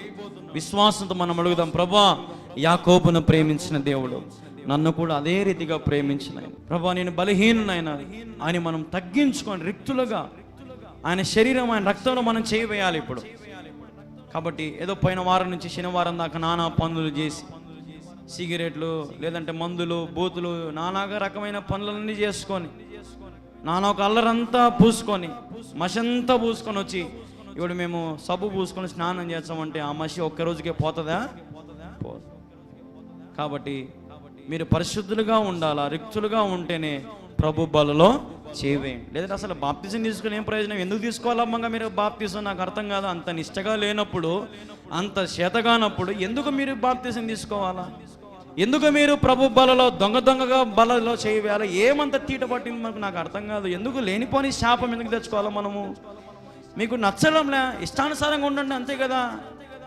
ఒకవేళ మీకు నచ్చింది, ప్రభు మీకు కావాలా, దేవుడు చెప్పినట్టుగా ఆయన చెప్పిన రేంజ్లో ఉండాలా. మరి మనం గోడ ఎక్కాలా, మరి తాపలు ఎక్కాలా. మరి ఎక్కకోకుండా ఊరికి వారం వారం బల్ల తీసుకుంటుంటే ఏం ప్రయోజనం? అది ఏం మూలకు పోతుందా? బల్ల రొట్టె ఏం పరిశుద్ధపరచబడతాం? ఏం పాపాలు క్షమించబడతాయి మనకంగా?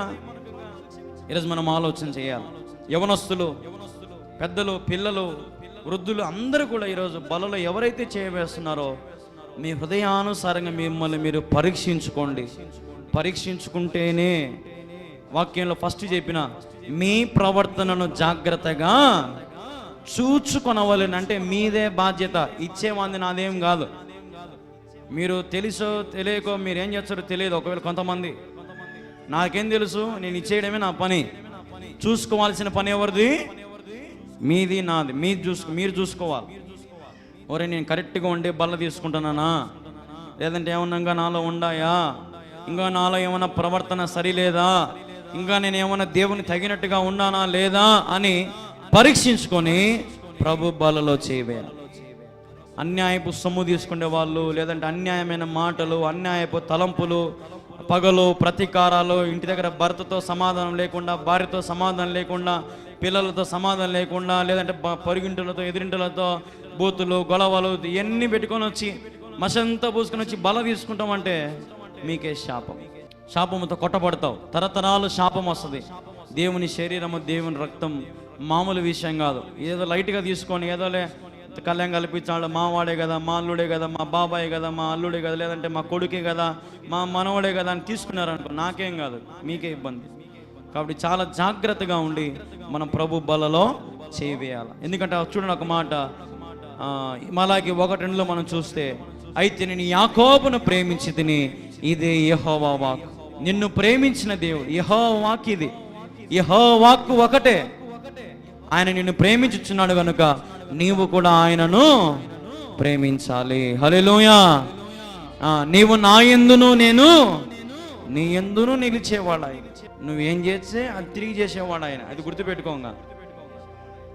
నువ్వు తెలిసి తప్పులు చేసి పాపాలు చేసి ఈడ ఏం తెలియనట్టు, మన భాషలో చెప్పండి నంగల మాదిరి మాకేం తప్పు తెలియని మాదిరి ఉన్నారనుకో, అయిపోయి తరం కాదు. ఇంకా బల తీసుకునే వేస్ట్, లేనిపోని శాపం, ఉగ్రతకు గురి కావాల్సి వస్తుంది.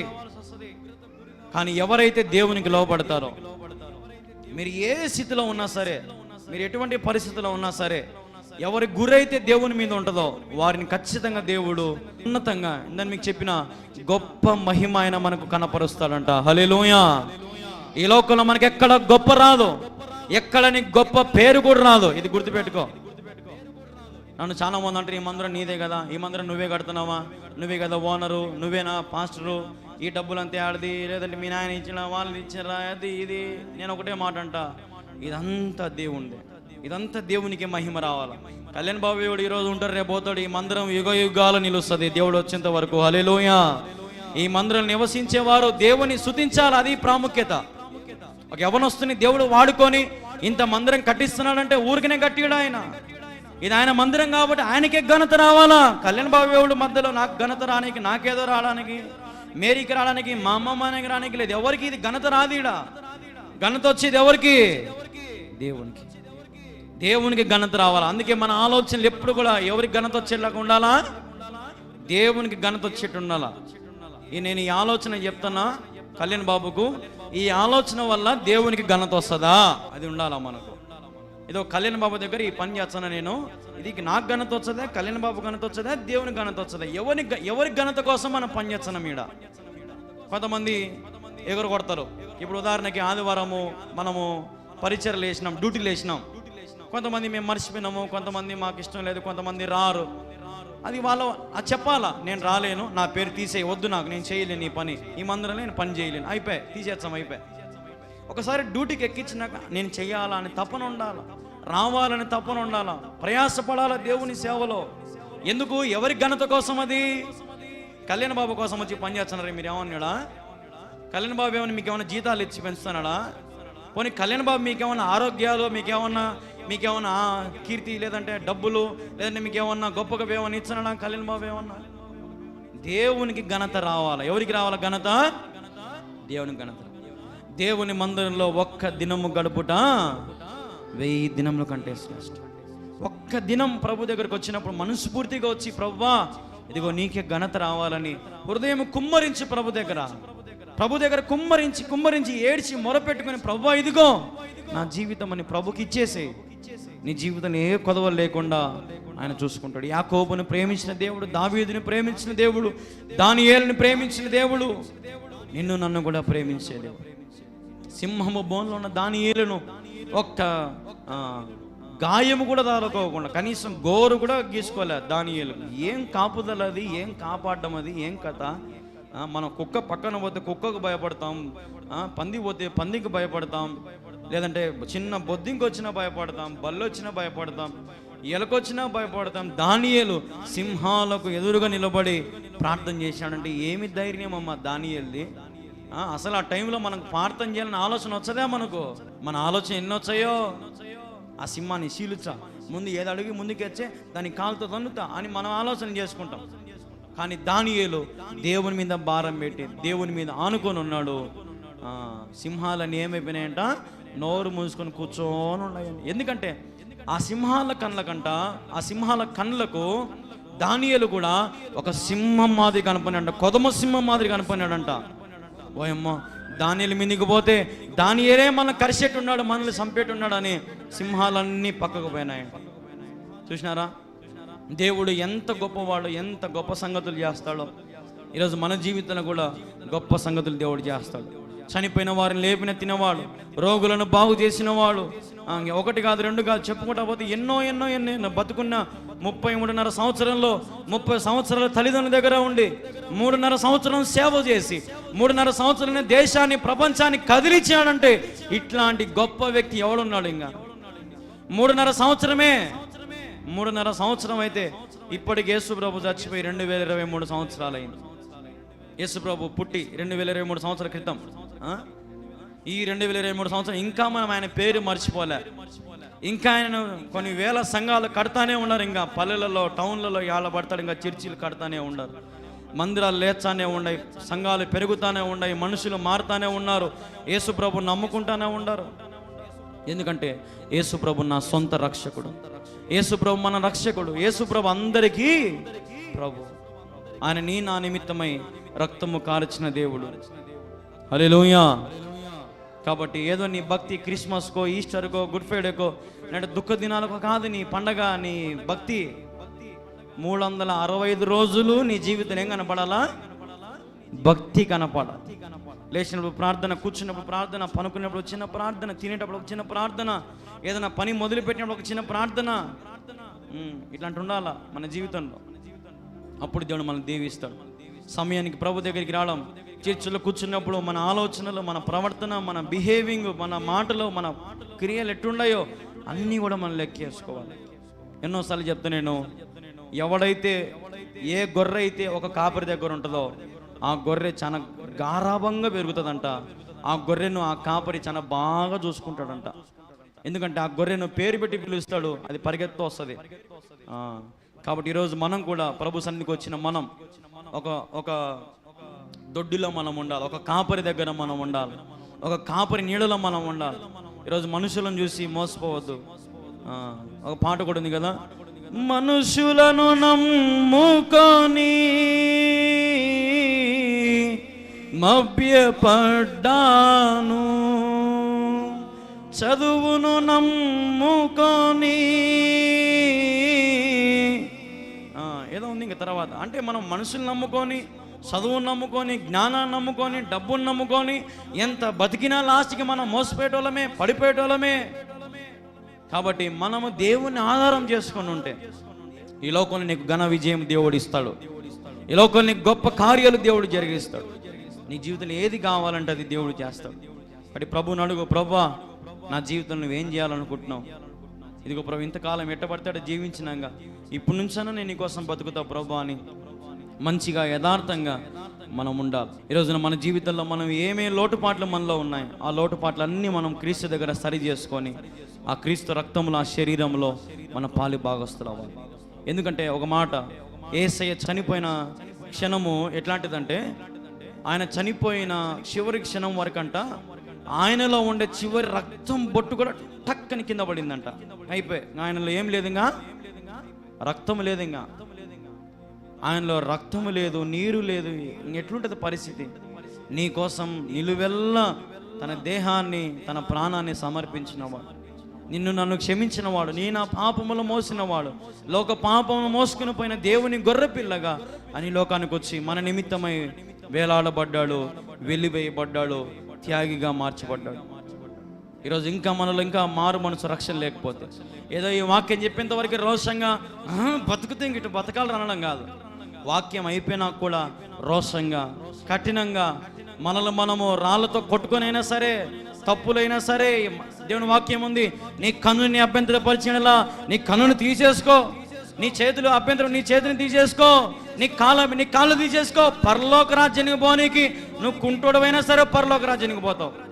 అంతేగాని ఏం కాదులే నీ చేత్తో పాపం చేసి, ఏం కాదులే నీ కళ్ళతో తప్పుడు పనులని చూసి, ఈ కాళ్ళతో ఆడికి పడతాడు నడిచి, ఏం కాదులే ఏమవుతుందిలే, వాళ్ళు చేయలేదా, వీళ్ళు చేయలేదా, వాళ్ళు లేదా, వీళ్ళు లేదా అని ఒకరి మీద నువ్వు సొట్టు పెట్టుకుని బతుకుతూ ఉంటారు కొంతమంది. అట్లాంటి బతుకులను దేవుడు లెక్క కూడా చేయడు. మన బతుకున్నది, మన బతుకు మనదే. ఇతరులను చూసి పోల్చుకొని బతకాకండి. వాళ్ళ మాదిరి వీళ్ళ మాదిరి అట్టుండాలా, వాళ్ళు అట్టున్నారు కదా, మేము ఇట్టుంటాము, మా పూర్వీకులు అట్ట చేసినారు, మేము ఇట్ట చేస్తాము. నీ జీవితం నీదే. నీ పూర్వీకులు నిన్ను పరలోకం పిలుచుకోబోరు, నీ పుట్టినోడు కూడా నిన్ను పరలోక రాజ్యానికి పిలుచుకొని పోడు, నీ భర్త కూడా నిన్ను పరలోక రాజ్యానికి పిలుచుకొని పోడు. కాబట్టి ఆలోచన చేసుకోండి. ఏదైనా సరే యథార్థంగా దేవుడు మాట్లాడుతూ ఉన్నాడు మన సంఘంలో. కాబట్టి మన సంఘంలో ఇంత యథార్థమైన స్వచ్ఛమైన వాక్యం, ఏం వాక్యము? స్వచ్ఛమైన వాక్యం, స్వచ్ఛమైన వాక్యం, నిష్కలంకమైన కల్మషమే ఉండదు ఈ వాక్యంలో, దేవుడు చెప్పే మాటల్లో. కాబట్టి ఈ వాక్యాన్ని ఎవరైతే ఆధారం చేసుకుని బతుకుతారో వారు చనిపోయినను బ్రతుకుదురు. ఈరోజు ఈ లోకంలో నీకు ఏ దాని గురించి భయం ఉన్నా భయపడద్దు, ధైర్యం తెచ్చుకో. ఏం తెచ్చుకోవాలా? ధైర్యం తెచ్చుకో. మొదలుపెట్టి ఏదైనా సరే. నేను కాక మొన్నటి దినం వరకు నేను అనుకోలే, ఊరికి ఏదో రింగులు కట్టుకొని బైక్ బేపిచ్చి వాళ్ళ గోడలు కట్టించుకుందాంలే, డబ్బులు ఆ నుంచి చేయాలా, అంత ఈజీగా ఎట్టని 20-25 దాకా ఖర్చు వస్తుంది మొత్తం కూళ్ళు కానీ అంతా. ఏం చేయాలా ఎందుకు వచ్చింది రిస్క్ అని చెప్పి ఊరికి కట్టెలు కట్టించుకుందాం అనుకోని నిన్న కాంక్రీట్ వేసినారు మొన్న. అయితే ఇంతకుముందు ఒక అమ్మగారు దీనికి మనకు పిల్లర్లకు స్పాన్సర్ చేసిన అమ్మకు ఒకసారి ఫోన్ చేసి, ఏమ్మా పిల్లర్లు కాంక్రీట్ వేస్తున్నాము, రింగులన్నీ ఉంచి సెట్ చేసి పెట్టినామమ్మా అంటే, ఆమె టక్కున ఒక మాట అనింది, నా దగ్గర ఒక 15,000 ఉంది, 15,000 పంపిస్తానా అనింది. హల్లెలూయా. మీరు గట్టిగా సపోర్ట్లు కొట్టాలి ఒకసారి. హల్లెలూయా. గొప్ప కార్యాలంటే ఇవే. నేను టక్కున అప్పుడే ఇంకా ఆమె డబ్బులు ఇస్తాను, ఇంకా బాక్సులు మాట్లాడినా అన్నీ సెట్ చేసిన, నా దగ్గర ఒక 10,000 ఏర్పాటు చేసుకొని మొత్తానికి బాక్సులు అయిపోయినాయి, మొత్తానికి పని అయిపోయింది, అందరి డబ్బులు ఎవరికొరకు అందరికి ఇచ్చేసి ఈరోజు మనస్ఫూర్తిగా సంతోషంగా ప్రభుత్వాన్ని కూర్చొని ప్రసంగం చెప్తాను. రోజు ఒక బాధ ఉండేది మనసులో, ఒకటే బాధ. ఏం బాధ తెలుసా? మన ఇంటికైతే మనం చిలుం పట్టిన కడ్డీలు మనం వేసుకుంటామా? మన ఇంటికైతే చెడిపోయినవి మనం చేసుకుంటామా? దేవుని పనిని, దేవుని మందిరంలో కడ్డీలు చిలుం పట్టిపోతున్నాయి, లేదంటే వేరే పనులు పాడైపోతున్నాయి, మనం చేయాల్సిన పని మనం చేయాలి కదా అన్న ఆలోచన కూడా ఈరోజు చాలా మందికి లేదు.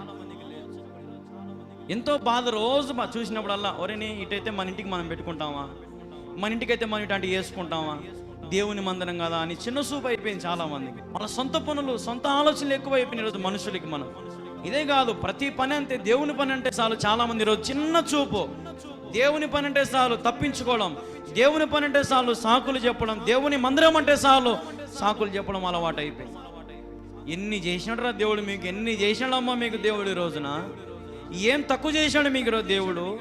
దేవుని పని చేయడానికి ఏమంత నీకు నిర్లక్ష్యము నేను అడుగుతా ఉన్నా. ఇదనే కాదు, ఏ పనైనా సరే నీకు పరకపుల్లు ఎత్తమంటే ఆలోచన చేస్తావు, ఊడ్చమంటే ఆలోచన చేస్తావు, డ్యూటీ వేస్తే డ్యూటీకి రాలేవు. ఏంది నీ ఆలోచన? దేని గురించి? ప్రిస్టేజా నీకు దేవుని మందిరంలో పనిచేయడానికి? నీకు ఏం కొలవ చేస్తున్నాడు దేవుడు నువ్వు దేవుని మందిరంలో పని చేయడానికి? ఆ వల్ల ఒక్కోసారి నాకు గంగయ్య మామని చూస్తే నాకు ఆశ్చర్యం వేస్తుంది. ఒక హార్ట్ పేషెంట్, హార్ట్ ప్రాబ్లం ఉంది, ఇంటి దగ్గర ఉన్నాడు, కానీ తన శక్తి మొత్తం పెట్టి పని చేస్తాడు. నిన్న మధ్యాహ్నం అయితే నాకు ఒక చిన్న బాధ కూడా కలిగింది. 3 అవుతుంది, అన్నం తినిపోమా అంటే కూడా తినడం లే. ఆయన అట్టే కూర్చొని పని చేస్తానే ఉన్నాడు. అందరితో పాటు తింత. ఆ డెడికేషన్ ఏది? ఆ తెగింపు ఏది? ఇప్పుడు యవనస్తుల కాడ ఏమైంది ఆ పని? దేవుని పని పూనుకోవాల్సిన బాధ్యత ఏది? ఎట్టుపోతుంది? చెప్పిన పని మనం చేయలేకపోతున్నామే. మన కుటుంబాల మీదకి శాపం రాదా? మన కుటుంబాల మీదకి దేవుడు ఊరుకొని ఉంటాడా? ఆయన సొమ్ము నాశనం చేసి ఆయన ఏం చేసినా మనం గమ్మున ఉంటాడా? ఏదైనా సరే దేవుని పని మనం పూనుకున్నప్పుడు, దేవుని పనికి వచ్చినప్పుడు నువ్వేం చేయాలా? కళ్ళకు అద్దుకొని చేసుకోవాలి. నష్టమో లాభమో ఒక్కసారి ఆయన కాడి ఎత్తినాక ఆయన కాడిని మనము దించకూడదంట. హల్లెలూయా. ఎందుకంటే దేవుని వాక్యం సెలవిస్తా ఉంది, నా కాడి ఎత్తువానికి అది సులువుగా ఉంటుందంట. ఆయన సిలువ ఎత్తుకుంటే సులువు, ఎందుకంటే భారం ఆయన మోచుంటాడు. ఊరికి నువ్వు ఎత్తు అంతే, డమ్మిగా నువ్వు మొయ్యి అంతే, అట మొయ్యి ఊరికి సాలంతే, మోచ్చ ప్రభాని మొయ్యి అట అంతే. పనంతా ఆయన జరిగించాడు. మేము ఊహించినాము ఏమన్నా ఇటు జరుగుతుందని, కానీ దేవుడు జరిగించినాడు. ఎంతో జ్ఞానము దేవుడు ఇచ్చినాడు, ఎంతో పని. నిన్న వాళ్ళు వచ్చిన మిల్లర్లు కూడా ఎంత పని చేసినారు, ఎంత సపోర్ట్ చేసినారు వాళ్ళు కూడా. అందరు క్రైస్తవులు వచ్చిన వాళ్ళంతా అందరూ నాతో ప్రార్థన చేసుకొని పాస్టర్ నూనె బాటిల్ ఇప్పుడు అందరికి ప్రార్థన చేసి నూనె బాటిల్ ఇచ్చి పంపించారు. చూడండి, ఇట్లా బయటోళ్ళకు ఉన్న భక్తి మన చుట్టుపక్కలకు, మన బంధువుల దగ్గర, మన వాళ్ళ దగ్గర కనపడ్డంలే, మన ఊర్లో కనపడ్డంలే. సపోర్ట్ ఎక్కడెక్కడలో ఏ మూల నుంచో ప్రార్థన చేస్తున్నాం. అయ్యా మీ గురించి, అయ్యా మీ గురించి మేము మొర పెడుతున్నామయ్యా, అయ్యా మీ మందిరం పూర్తవుతుందియా, ఇదిగో నా తరపున 500, ఇదిగో నా తరపున 200, ఇదో నా తరపున 1000 అని పంపించారు. ఎంతో మంది ఉన్నారు. ఈ మందిరం కడితే ఎవరికి పేరు వస్తుంది కూడా అర్థం కావడం లేదు మనుషులకి. ఏ ఊరికి పేరు వస్తుంది? ఈ మందిరం కడితే ఈ మందిరానికి ఏమైనా సపరేట్గా ఒక ఊరు ఏమన్నా ఉందా? ఏ ఊరికి వస్తుంది ఈ పేరు ఈ మందిరం కడితే? ఇప్పుడు బెల్లంపల్లి అంటారు, బెల్లంపల్లిలో ఎవరు ఉన్నారు? ప్రవీణ్ కుమారయ్య ఉన్నాడు. ప్రవీణ్ కుమారయ్యకి పేరు వస్తుంది, బెల్లంపల్లికి పేరు వస్తుంది. బెల్లంపల్లికి ట్రైన్ సర్వీస్ చేసినారు, బెల్లంపల్లికి విమానం సర్వీస్ చేసినారు. ఏంది మనకి ఏమొస్తుంది? మనకు ఒక డెవలప్మెంట్ జరుగుతుంది, మన ఊరి అభివృద్ధి అవుతుంది, మనం బాగుపడుతున్నాము. మన కోసం ప్రార్థన చేస్తున్నాడు కదా కళ్యాణ్ బాబు. తన స్వార్థ కోసం ఏమైనా చేస్తున్నాడా? నా కాడికి వచ్చినా రాకపోయినా, నా మందిరాలు ఎగరగొట్టినా, నా సంఘానికి రాకపోయినా మీ గురించి నేను ప్రార్థన చేస్తానని ఏ రోజన్నా మీ గురించి నేను బాధ పెట్టినాను? మిమ్మల్ని ఒక మాట మిమ్మల్ని వచ్చేటట్టు మాట్లాడుతున్నా? అన్ని ఒకప్పుడు నా లాంటి కోపిష్టోడు ఉన్నాడు, నా లాంటి పాపాత్ముడు ఉన్నాడు, అట్లాంటి ఈరోజు తగ్గించుకొని ఎంతో రిక్తునిగా పోనీలే దేవుడు చూసుకుంటాడని ఎంత వదిలిపెట్టినప్పటికి కూడా మీ మీదకి శాపాలు రాకుండా, మీ మీదకి ఏం రాకుండా ఇవాళ నేను మొరపెట్టి ప్రార్థన చేస్తున్నా దేవునికి. ఆలోచన చేయాలి మనం. ఈరోజు ఈ మందిరము నాది కాదు, మనదిరా నాయన, మన ఊరిది, మన గ్రామానిది, మనకు పేరు వస్తుంది. ఇది హల్లెలూయా. సమస్త మహిమ దేవునికి వస్తుంది. ఇక్కడ కుళ్ళుపడ్డానికి, ఈర్ష్యపడడానికి ఇదేమి నా సొంత డబ్బు కాదు, దేవుని ధనం ఇది. ఆయన దగ్గర సర్వ సమృద్ధి ఉంది. ఆయన ఇచ్చా ఉన్నాడు, కడతా ఉన్నాం నాయన. కుళ్ళుపడ్డానికి, ఈర్ష్యపడడానికి ఏముంది? ఇడా పేరు వస్తుంది మనకు. దేవుని కృప, పరలోక రాజ్యం మనం పోతాం. ఆలోచన చేయాలి మనం. ఎంతో మంది దీవించబడుతున్నారు, ఎంతమంది రోగులు బాగవుతున్నారు. ఈ ఊరికి వచ్చి ఈడికొచ్చి ఈడ మోకాలంగి ప్రార్థన చేసిన వాళ్ళు, ఎప్పుడు రానోళ్ళు వచ్చి ప్రార్థన చేసుకుని దీవించబడుతుంటే మనకి ఇంకా బలు పెరగడంలే. ఒకవేళ దేవుడి రాత్రి వస్తే నీ బ్రతికేమైతే? నా బాధ ఎప్పుడు ఒకటే, నేను ఏడ్చుకున్నది ఎప్పుడు ఒకటే. నా ఊరు బాగుపడాలి, నా ప్రజలు బాగుపడాలి, నా ఊరంతా పరలోక రాజ్యంలో ఉండాలి. ఒకసారి నా తల్లి కూడా నేను, ఒరే నువ్వు 10 జన్మలు ఎత్తినా సరే కళ్ళు రోజులు మారర్రా, ఎవరు నీ వాక్యం వినర్రా, ఆ ఊరు బాగుపడదురా అని ఎన్నోసార్లు నాకు ఎంతో మంది కూడా చెప్తా వచ్చి. ఈ ఊర్లో కూడా ఎంతో మంది చెప్పినారు, నువ్వు ఎన్ని ప్రసంగాలు చెప్పు బాబు వినరు. ఎందుకు ఇంత ప్రయాస, ఇంత వేదన అంటే? ఒక యవ్వనస్తునిగా దేవుని కాడి ఎందుకు మోస్తానంటే ఒకటే ఉద్దేశం, నా ప్రజలు దేవుని ప్రజల్లో ఉండాలి, దేవుని గుంపులో ఉండాలి, దేవుని దొడ్డిలో ఉండాలని నా ఆశ, నా ప్రయత్నం. కానీ ఇంకొకటి ఏది నాలో లేదు. నాకు దేవుడు ఇస్తే పెట్టడం నేర్చుకున్నా, పెడతానే ఉన్నా. నేను ఏ రోజు నా చెయ్యి కూర్చక పెట్టుకోలే.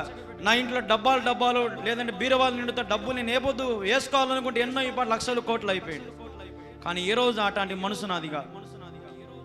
పండగ వస్తే విధురాలకు చీరలు ఇచ్చిన, క్యాలెండర్లు ఉచితంగా పంచుతా, శుక్రవారం భోజనాలు పెడుతున్నా. ఒకటి కాదు, మందిరం పని ఏమి, ఇంటి పని ఏమి, నా సంసారం విషయం అయితేనేమి, నా ట్రాన్స్పోర్ట్ అయితేనేమి, నా ఖర్చులు ఎన్ని ఉన్నాయి. ఎవరు నన్ను పోషించేది? నా దేవుడు నన్ను పోషిస్తాను. ఈరోజు చాలామంది ఊరికి మాటల్లో లెక్కలేయడం కాదు, నిలబడి కాడి మోర్చే తెలుస్తుంది దేవుని సేవ ఎంత భారం ఉంటుందో, ఎంత కష్టం ఉంటుందో.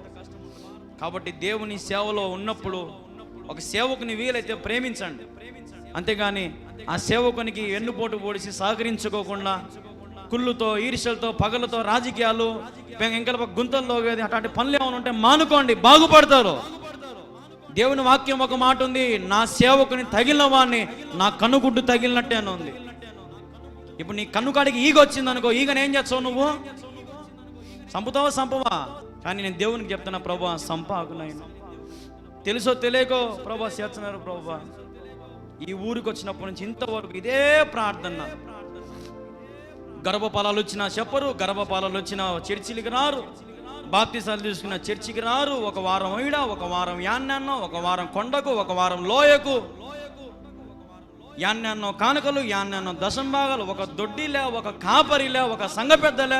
ఏంది ఇది? ఏం క్రమం మనములో ఉన్నాము? ఏం పాటిస్తున్నాం మనం? ఏం భక్తి చేస్తున్నాం మనము? మిమ్మల్ని మీరు, అందుకనే చెప్పేది, మీ ప్రవర్తన మీరు చూసుకోవాలా. ఒకటి చెబితే వచ్చేది కాదు. ఎవరని నేను ఎట్టుండా, నా భక్తి ఎట్టుంది. ఈరోజు మన భక్తి దేవుని బలలో మనం చేయి వేయాలంటే ఆశమాశ కాదు, చాలా నిష్ఠగా, చాలా పద్ధతిగా మరి మనం ఉండాలి. కాబట్టి మీరు ఏమైనా సరే, మీరు ఏమైనా అనుకున్నాను తప్పుగా మాత్రం ఎప్పుడు కూడా ఊహించుకోవాకండి. నేను నా కుటుంబం కోసం, నా బిడ్డల కోసం ఎప్పుడు ఎడతెగ ప్రార్థన చేసేవాడిని. నేను ఒకవేళ ప్రభువా నాకు బాధ కలిగింది అని నేను అంటే నా దేవుడు కూడా ఊరుకోవడం వల్ల అది నా పరిస్థితి. నాకు దేవునికి అంత సంబంధం ఉంది. నేను ఒక మాట మాడితే నాకు పంపించినాడమ్మా, ఏం కావాలంటే నాకు ఇచ్చినాడమ్మా. నాకు ఏ కదవ లేకుండా దేవుడు చూసుకుంటాడు. అంత దగ్గరగా ఉన్నామమ్మా నేను, దేవుడు అంత సమానంగా, అంత దగ్గరగా ఆయన కూర్చొని ఉన్నామమ్మా నేను. ఆయనకు ఆనుకోను నేను పొరపాటున ప్రభా నాకు బాధ వచ్చింది ప్రభా చూసుకో ప్రభా అన్నానంటే లేచిపోతారు అంతే ఎవడైనా సరే. కానీ నేను అటు అనను. నా ఉద్దేశం ఒకటే, నా ప్రజలు దీవించబడాలి. సత్యం ఎప్పుడైతే మీరు నమ్ముతారో ఆ సత్యమే మిమ్మల్ని స్వతంత్రులుగా చేయునుగాక. హల్లెలూయా. స్వతంత్రం ఊరికనే రాదు. ఈరోజు మనకు ఆగస్టు 15 ఇండిపెండెన్స్ డే, స్వాతంత్ర దినోత్సవం జరుపుకుంటాం. మనం ఊరికనే వచ్చిందే స్వాతంత్రము. ఎంతో మంది ప్రాణాలు పెట్టారు, ఎంతో మంది చనిపోయినారు, ఎంతో మంది పిల్లల కోసం వారి జీవితాలు త్యాగం చేసుకొని బుల్లెట్లకు ఎదిరిపోయినారు, బాంబులకు ఎదిరిపోయినారు, బ్రిటిష్ వాళ్ళు ఎదిరించినారు. స్వాతంత్రం వచ్చింది. ఊరికినే రాలే స్వాతంత్రం. ఫోన్ కొడతానే, లెక్క కొడతానే బ్రిటిష్ వాళ్ళు పారిపోలే, ఎంతో త్యాగం చేసినారు. బాబా సాహెబ్ అంబేద్కర్ ఒక మాట అన్నాడు, నేనే మీకు స్వాతంత్రం ఇస్తాను, మీరు నాకు ప్రాణాలు ఇవ్వని అడిగినాడు ఆయన. ఒకటే మాట. అందరూ ఒప్పుకున్నారు. సరే మా బిడ్డలు బాగుంటారంటే మా ప్రాణాలు ఎందుకేం అంబేద్కర్, మా ప్రాణాలు ఇచ్చాం, పా దిగు రంగంలోకి. ఈరోజు నీవు కూడా పరలోక రాజ్యానికి పోవాలంటే రంగంలోకి దిగాలమ్మా. ఎంతసేపు దాగుడు మూతలు దండాకోరని లోపల దాక్కొని పాపాలు, మోసాలు, టక్కర్లు, అన్యాయాలు, అతిక్రమం చేసుకుంటా ఇదే నా జీవితం, ఇదే నా బ్రతుకంటే ఆ సొమ్ము నిలబడదు. నాతో ఒక పోలీస్ ఆయన ఫోన్ చేసి ఒక మాట అన్నాడు ఒక రోజున. ఆయన ఇప్పుడు పెద్ద పొజిషన్లో ఉన్నాడు, ఒక డిఎస్పీ ఆ లెవెల్లో ఉన్నాడు ఆయన. ఒక మాట అన్నాడు ఆయన, ఒకప్పుడు నేను ఎస్ఐగా సిఐగా ఉన్నప్పుడు నా దగ్గరకు వచ్చిన వాళ్ళ దగ్గర అన్యాయంగా నేను లంచాలు తీసుకుంటాను, 5,000, 3,000, 4,000 తీసుకుంటాను నేను. ఏదో కలిగిన ఒకప్పుడు నా ఫోటో అని చెప్పి వాట్సాప్లో పంపించాడు. ఒకప్పుడు ఫోటో సూపర్గా ఉన్నాడు, హీరో మాదిరి. ఇప్పుడు పంపించి ఇంకో ఫోటో పంపించా చూడు అన్నాడు. చూస్తే సన్నగా ఎంకలన్నీ బయట పని. ఒకటే మాట అన్నాడు, వాళ్ళ పాపం నాకు కొట్టుకుంది, వాళ్ళ ఏడుపు నాకు కొట్టుకుంది బాబు, ప్రార్థన చేయి బాబు, నాకు మళ్ళీ దేవుడు ఆరోగ్యం ఇవ్వాలని. నేను ఒకటే చెప్తున్నా, చెడిపోయి నాకు యేసే దగ్గరికి రావాకండి, బాగున్నప్పుడే యేసే దగ్గరికి రండి. మీరు చెడిపోయినప్పుడు యేసయ్య మీకు తోడుగా ఉంటాడు. హల్లెలూయా. మీరు పడిపోతున్నప్పుడు, మంచం మీద ఉన్నప్పుడు మీ బంధువులు, నీ కోడలు, నీ బంధువులు, నీ కొడుకులు ఎవరిని పట్టించుకోకపోని నా యేసయ్య నీ కాళ్ళ కూర్చుంటాడు, నీ మంచం మీద కూర్చుంటాడు, దేవదూత కాళ్ళలో తీస్తాడు, నీకు ఆహారం పెడతాడు, నీకు ఏ కొదవ లేకుండా కంటికి రెప్పలాగా నువ్వు చనిపోయేంత వరకు నిన్ను పోషించేవాడు, రక్షించేవాడు, కాపాడేవాడు, ఆరోగ్యం ఇచ్చేవాడు దేవుడే. అందరూ అంటారు ఎప్పుడు చచ్చావే ముసలిదాన్ని, ఎప్పుడు చచ్చావు నువ్వు, అంత ఈజీగా చావవు నువ్వు. ఎందుకంటే నువ్వు ఎవరి కాడు ఉన్నావు, నువ్వు దేవుని కాడు ఉండవు. ఈరోజు మనుషులను చూసి అసత్యము, ఏదో లోకంలో ఈజీ మనీ, కొంతమంది ఈజీ మనీకి అలవాటు పడుతున్నారు. ఈజీ మనీ అంటే 10 రూపాయలు పెడితే 1000 రూపాయలు రావాలి, 100 రూపాయలు పెడితే 10,000 రావాలి. అట్లాంటి తప్పుడు నిర్ణయాలు మానుకొని, తప్పుడు పనులు మానుకొని ప్రభు దగ్గరికి రండి. ప్రభువా నీలో ఉంటే నాకు సంతోషం. నేను ఎన్నోసార్లు చెప్పినా మీకు, ఎర్రగడ్డ కారం కలుపుకొని తినే చాలు, మనం ప్రభు కోసం బతకాలంతే. హల్లెలూయా. ప్రభు కోసం బతకాల. మేము మళ్ళీ నాకు ఒకసారి ఒక 2 వారాల కిందట నేను మేరీ పెళ్ళి కానప్పుడు ఏ రీతికి అయితే ఒక వారం నేను మామిడికాయ ఊరిగానే ఇంత బతికినానో, పెళ్ళి అయినాక మాకు మళ్ళీ 2 వారాల కిందటే, నిన్న కాక పోయిన వారము ఒక వారం అంతా మా ఇంట్లో మేము ఎర్రగడ్డ కారం, పచ్చికారం, ఏంటంటే అన్ని కారాలు నూరుకొని తిన్నాం. మేము ఎవరు బయటికి చెప్పుకోలేము మా పరిస్థితి, మా దగ్గర ఏమీ లేని స్థితి. కానీ దేవుడు 1వ తేదీ ఖచ్చితంగా కంతులమైన 5,000, మళ్ళీ నిన్న ఒక 5,000, ఈ పొద్దు ఒక 5,000. దేవుడు ఏం కొదవి చేస్తున్నాడు నాకు? నేను ఎందుకు భయపడాలంగా మనుషులకి? వాళ్ళు ఏమనుకుంటే ఇల్లు, నాకేం అవసరం మనుషుల గురించి? దేవుడు చెప్పమన్న పని నేను చేస్తాను అంతే. విన్నవాడు ఎప్పటికైనా దీవించబడతాడంతే. హల్లెలూయా. విననొల్లని ప్రజలను దేవుడు ఎన్నటికీ దీవించడు, ఆశీర్వదించడు. వారి వైపు కూడా చూడండి, ఆయన మల్లుకుంటాడంట, ఒక వాళ్ళకి మల్లుకుంటాడంట ఆయన. కాబట్టి ఆ స్థితి రాకుండా యథార్థంగా ఉండండి, మంచిగా ఉండండి, సేవలో ఉండండి, ప్రభువుకు ఆనుకొని ఉండండి. మీకు అప్పగించిన పనులు నమ్మకంగా చేసుకోండి. ఒకవేళ దేవుని పనికి ఏదైనా చేయికి వచ్చిందా, కళ్ళకు అద్దుకొని చేయండి ఆయన. మోసాలు చేసి, అబద్ధాలు చెప్పి, అవి చేసి, ఇవి చేసి తృణీకరించాకండి ఆయన. పని ఏదైనా ఒప్పుకున్న పని పూర్తి చేసేంత వరకు పూనుకోండి నాయన. మీకే దీవెన, మీకే ఆశీర్వాదం. నేను నిజంగా నిన్నటి విషయంలో మాత్రం, పిల్లల విషయంలో నేను గిరన్నకు మాత్రం చాలా మనస్ఫూర్తిగా థ్యాంక్స్ చెప్పుకునే. థ్యాంక్స్ గిరన్న, లేటుగా వచ్చిన లేటెస్ట్గా పనులని ముగించిపోయినావు, నాకేమేమి అవసరాలను తీర్చిపోయినావు అన్న. థ్యాంక్స్ అన్న. అది నా హృదయం నుంచి వచ్చింది ఆ మాట. డబ్బు ఇచ్చి ఉండొచ్చు, ఆయనకి ఏదో ఇచ్చి ఉండొచ్చు, కానీ అవన్నీ పక్కన పెడితే చేయడం గొప్ప సంగతి, ముందుకు రావడం గొప్ప సంగతి. దేవుని పని అటు రావాలి. ఈరోజు ఉదయం కూడా వచ్చి మళ్ళీ అన్ని చిన్న పనులు చేస్తారు. ఇంతకుముందు ఎవరు చేయలేదు నేను అనట్లా, ఇంతకుముందు అందరు చేసినారు, అప్పుడు చేసినారు, ఇప్పుడు అందరు చేస్తున్నారు. కానీ ముగించేవాడు కావాలా దేవునికి. హల్లెలూయా. మొదలు పెట్టేవాడు కాదు దేవునికి కావాల్సింది. ఎవడు కావాలి దేవునికి? ఫుల్ స్టాప్ పెట్టేవాడు కావాలి దేవునికి. కార్య ఆరంభము కంటే కార్య అంతము మేలు. కార్య అంతము కావాలి దేవుడు. కాబట్టి ఇంత కార్యము ప్రారంభించిన దేవుడు, ఇంత దూరం తెచ్చిన దేవుడు అంతము కూడా ఆయన చేస్తాడు. స్లాబ్ పడిపోతుంది, అన్నీ జరిగిపోతాయి. దేవుని కృపను బట్టి మళ్ళీ మనం ఆ మందులకు మారుతాము. అంతా కూడా దేవుడు గొప్పగా చేస్తాడు. అయితే నేను మిమ్మల్ని కోరేది ఒక్కటే, ప్రార్థన చేయండి. మందిరం కొరకు ప్రార్థన చేయండి, మీ గురించి ప్రార్థన చేసుకోండి, భక్తిగా ఉండండి, విశ్వాసంలో నిలకడగా ఉండండి. కుడికి ఎడమకు త్రొట్టిల్లదు. తాపలెక్కేటప్పుడు పైనే చూచా ఎక్కండి, పైకి అంతే. కింద మావాడు, ఈ వల్ల వాడు, వీళ్ళు కింద చూచే కింద పడిపోతావు, జారిపోతావు. అటు గురి యేసయ్య వైపు పెట్టుకోండి. ఆయన శరీరం తీసుకుంటున్నాం, బాప్తిసం తీసుకున్నాం. సిగ్గులేని పనులు చేయకుండా, దేవునికి సిగ్గు తీసే పనులు చేయకుండా, మంచి మర్యాదలతో క్రైస్తవులని చెప్పబడుతున్నాం మనం. బాప్తిసం తీసుకున్నాం మనం.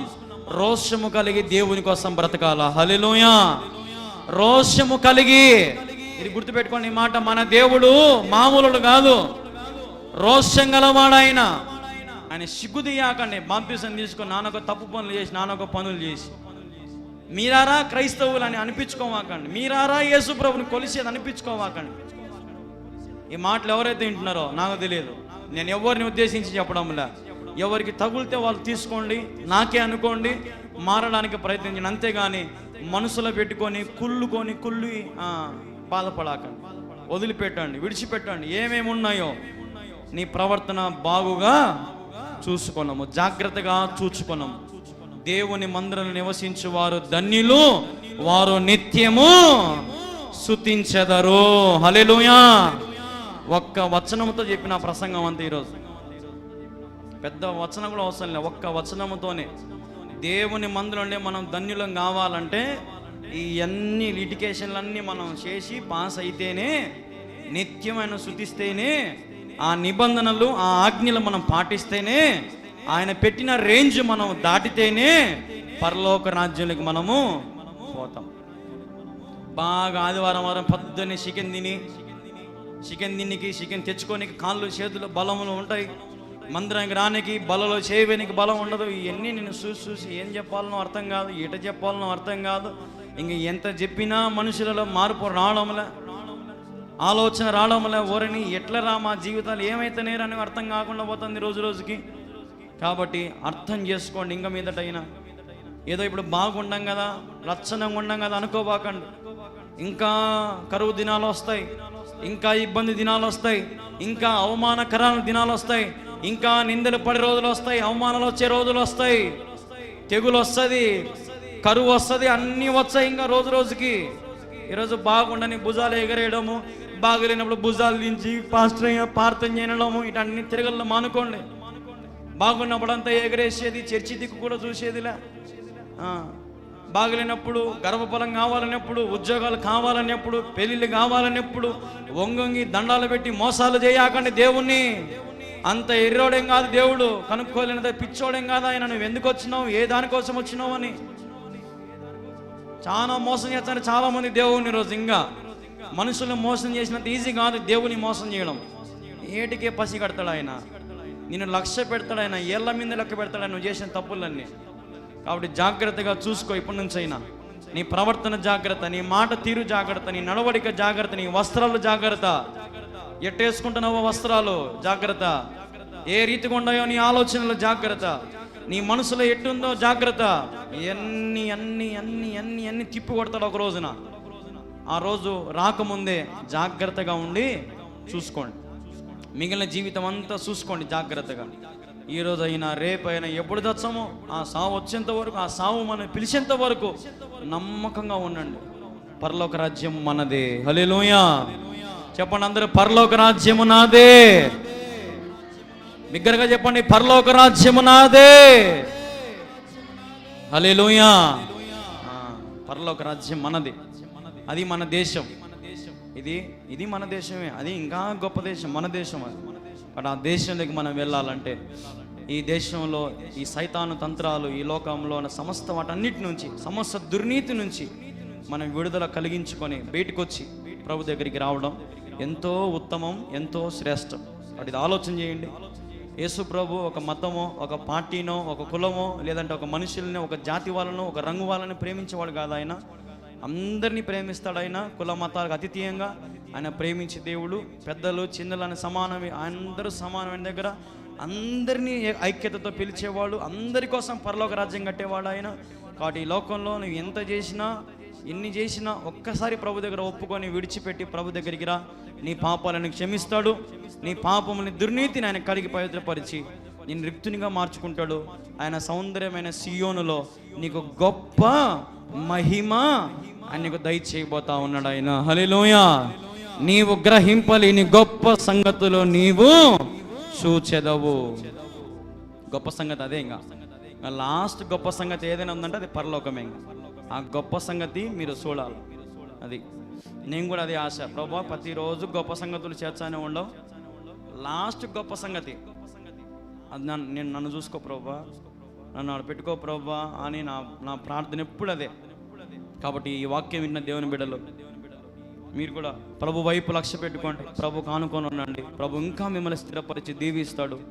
ఉన్న దాంట్లో సమృద్ధిగా ఉండి, లేని వాటి కొరకు ఆశించకుండా, అన్యాయపు వాటికి ఆశించుకోకుండా, గౌరవపదమైనటువంటి మార్గంలో నడుస్తూ, పెద్దరికంగా నీతిమంతుల మార్గంలో, యథార్థవంతుల మార్గంలో నడుస్తూ, గొడవలు ప్రతీకారాలు ఇడిచి లేకుండా తగ్గించుకోండి. ఏదైతే తగ్గించుకొని దీనులుగా ఉండండి. ఏం జరిగినా మన మేలుకే, అంతా నా మేలుకే. హల్లెలూయా చెప్పండి అందరూ, అంతా నా మేలుకే. ఆరాధన యేసుకే, ఆరాధన ఆపను, స్తుతించుట మానను. హల్లెలూయా.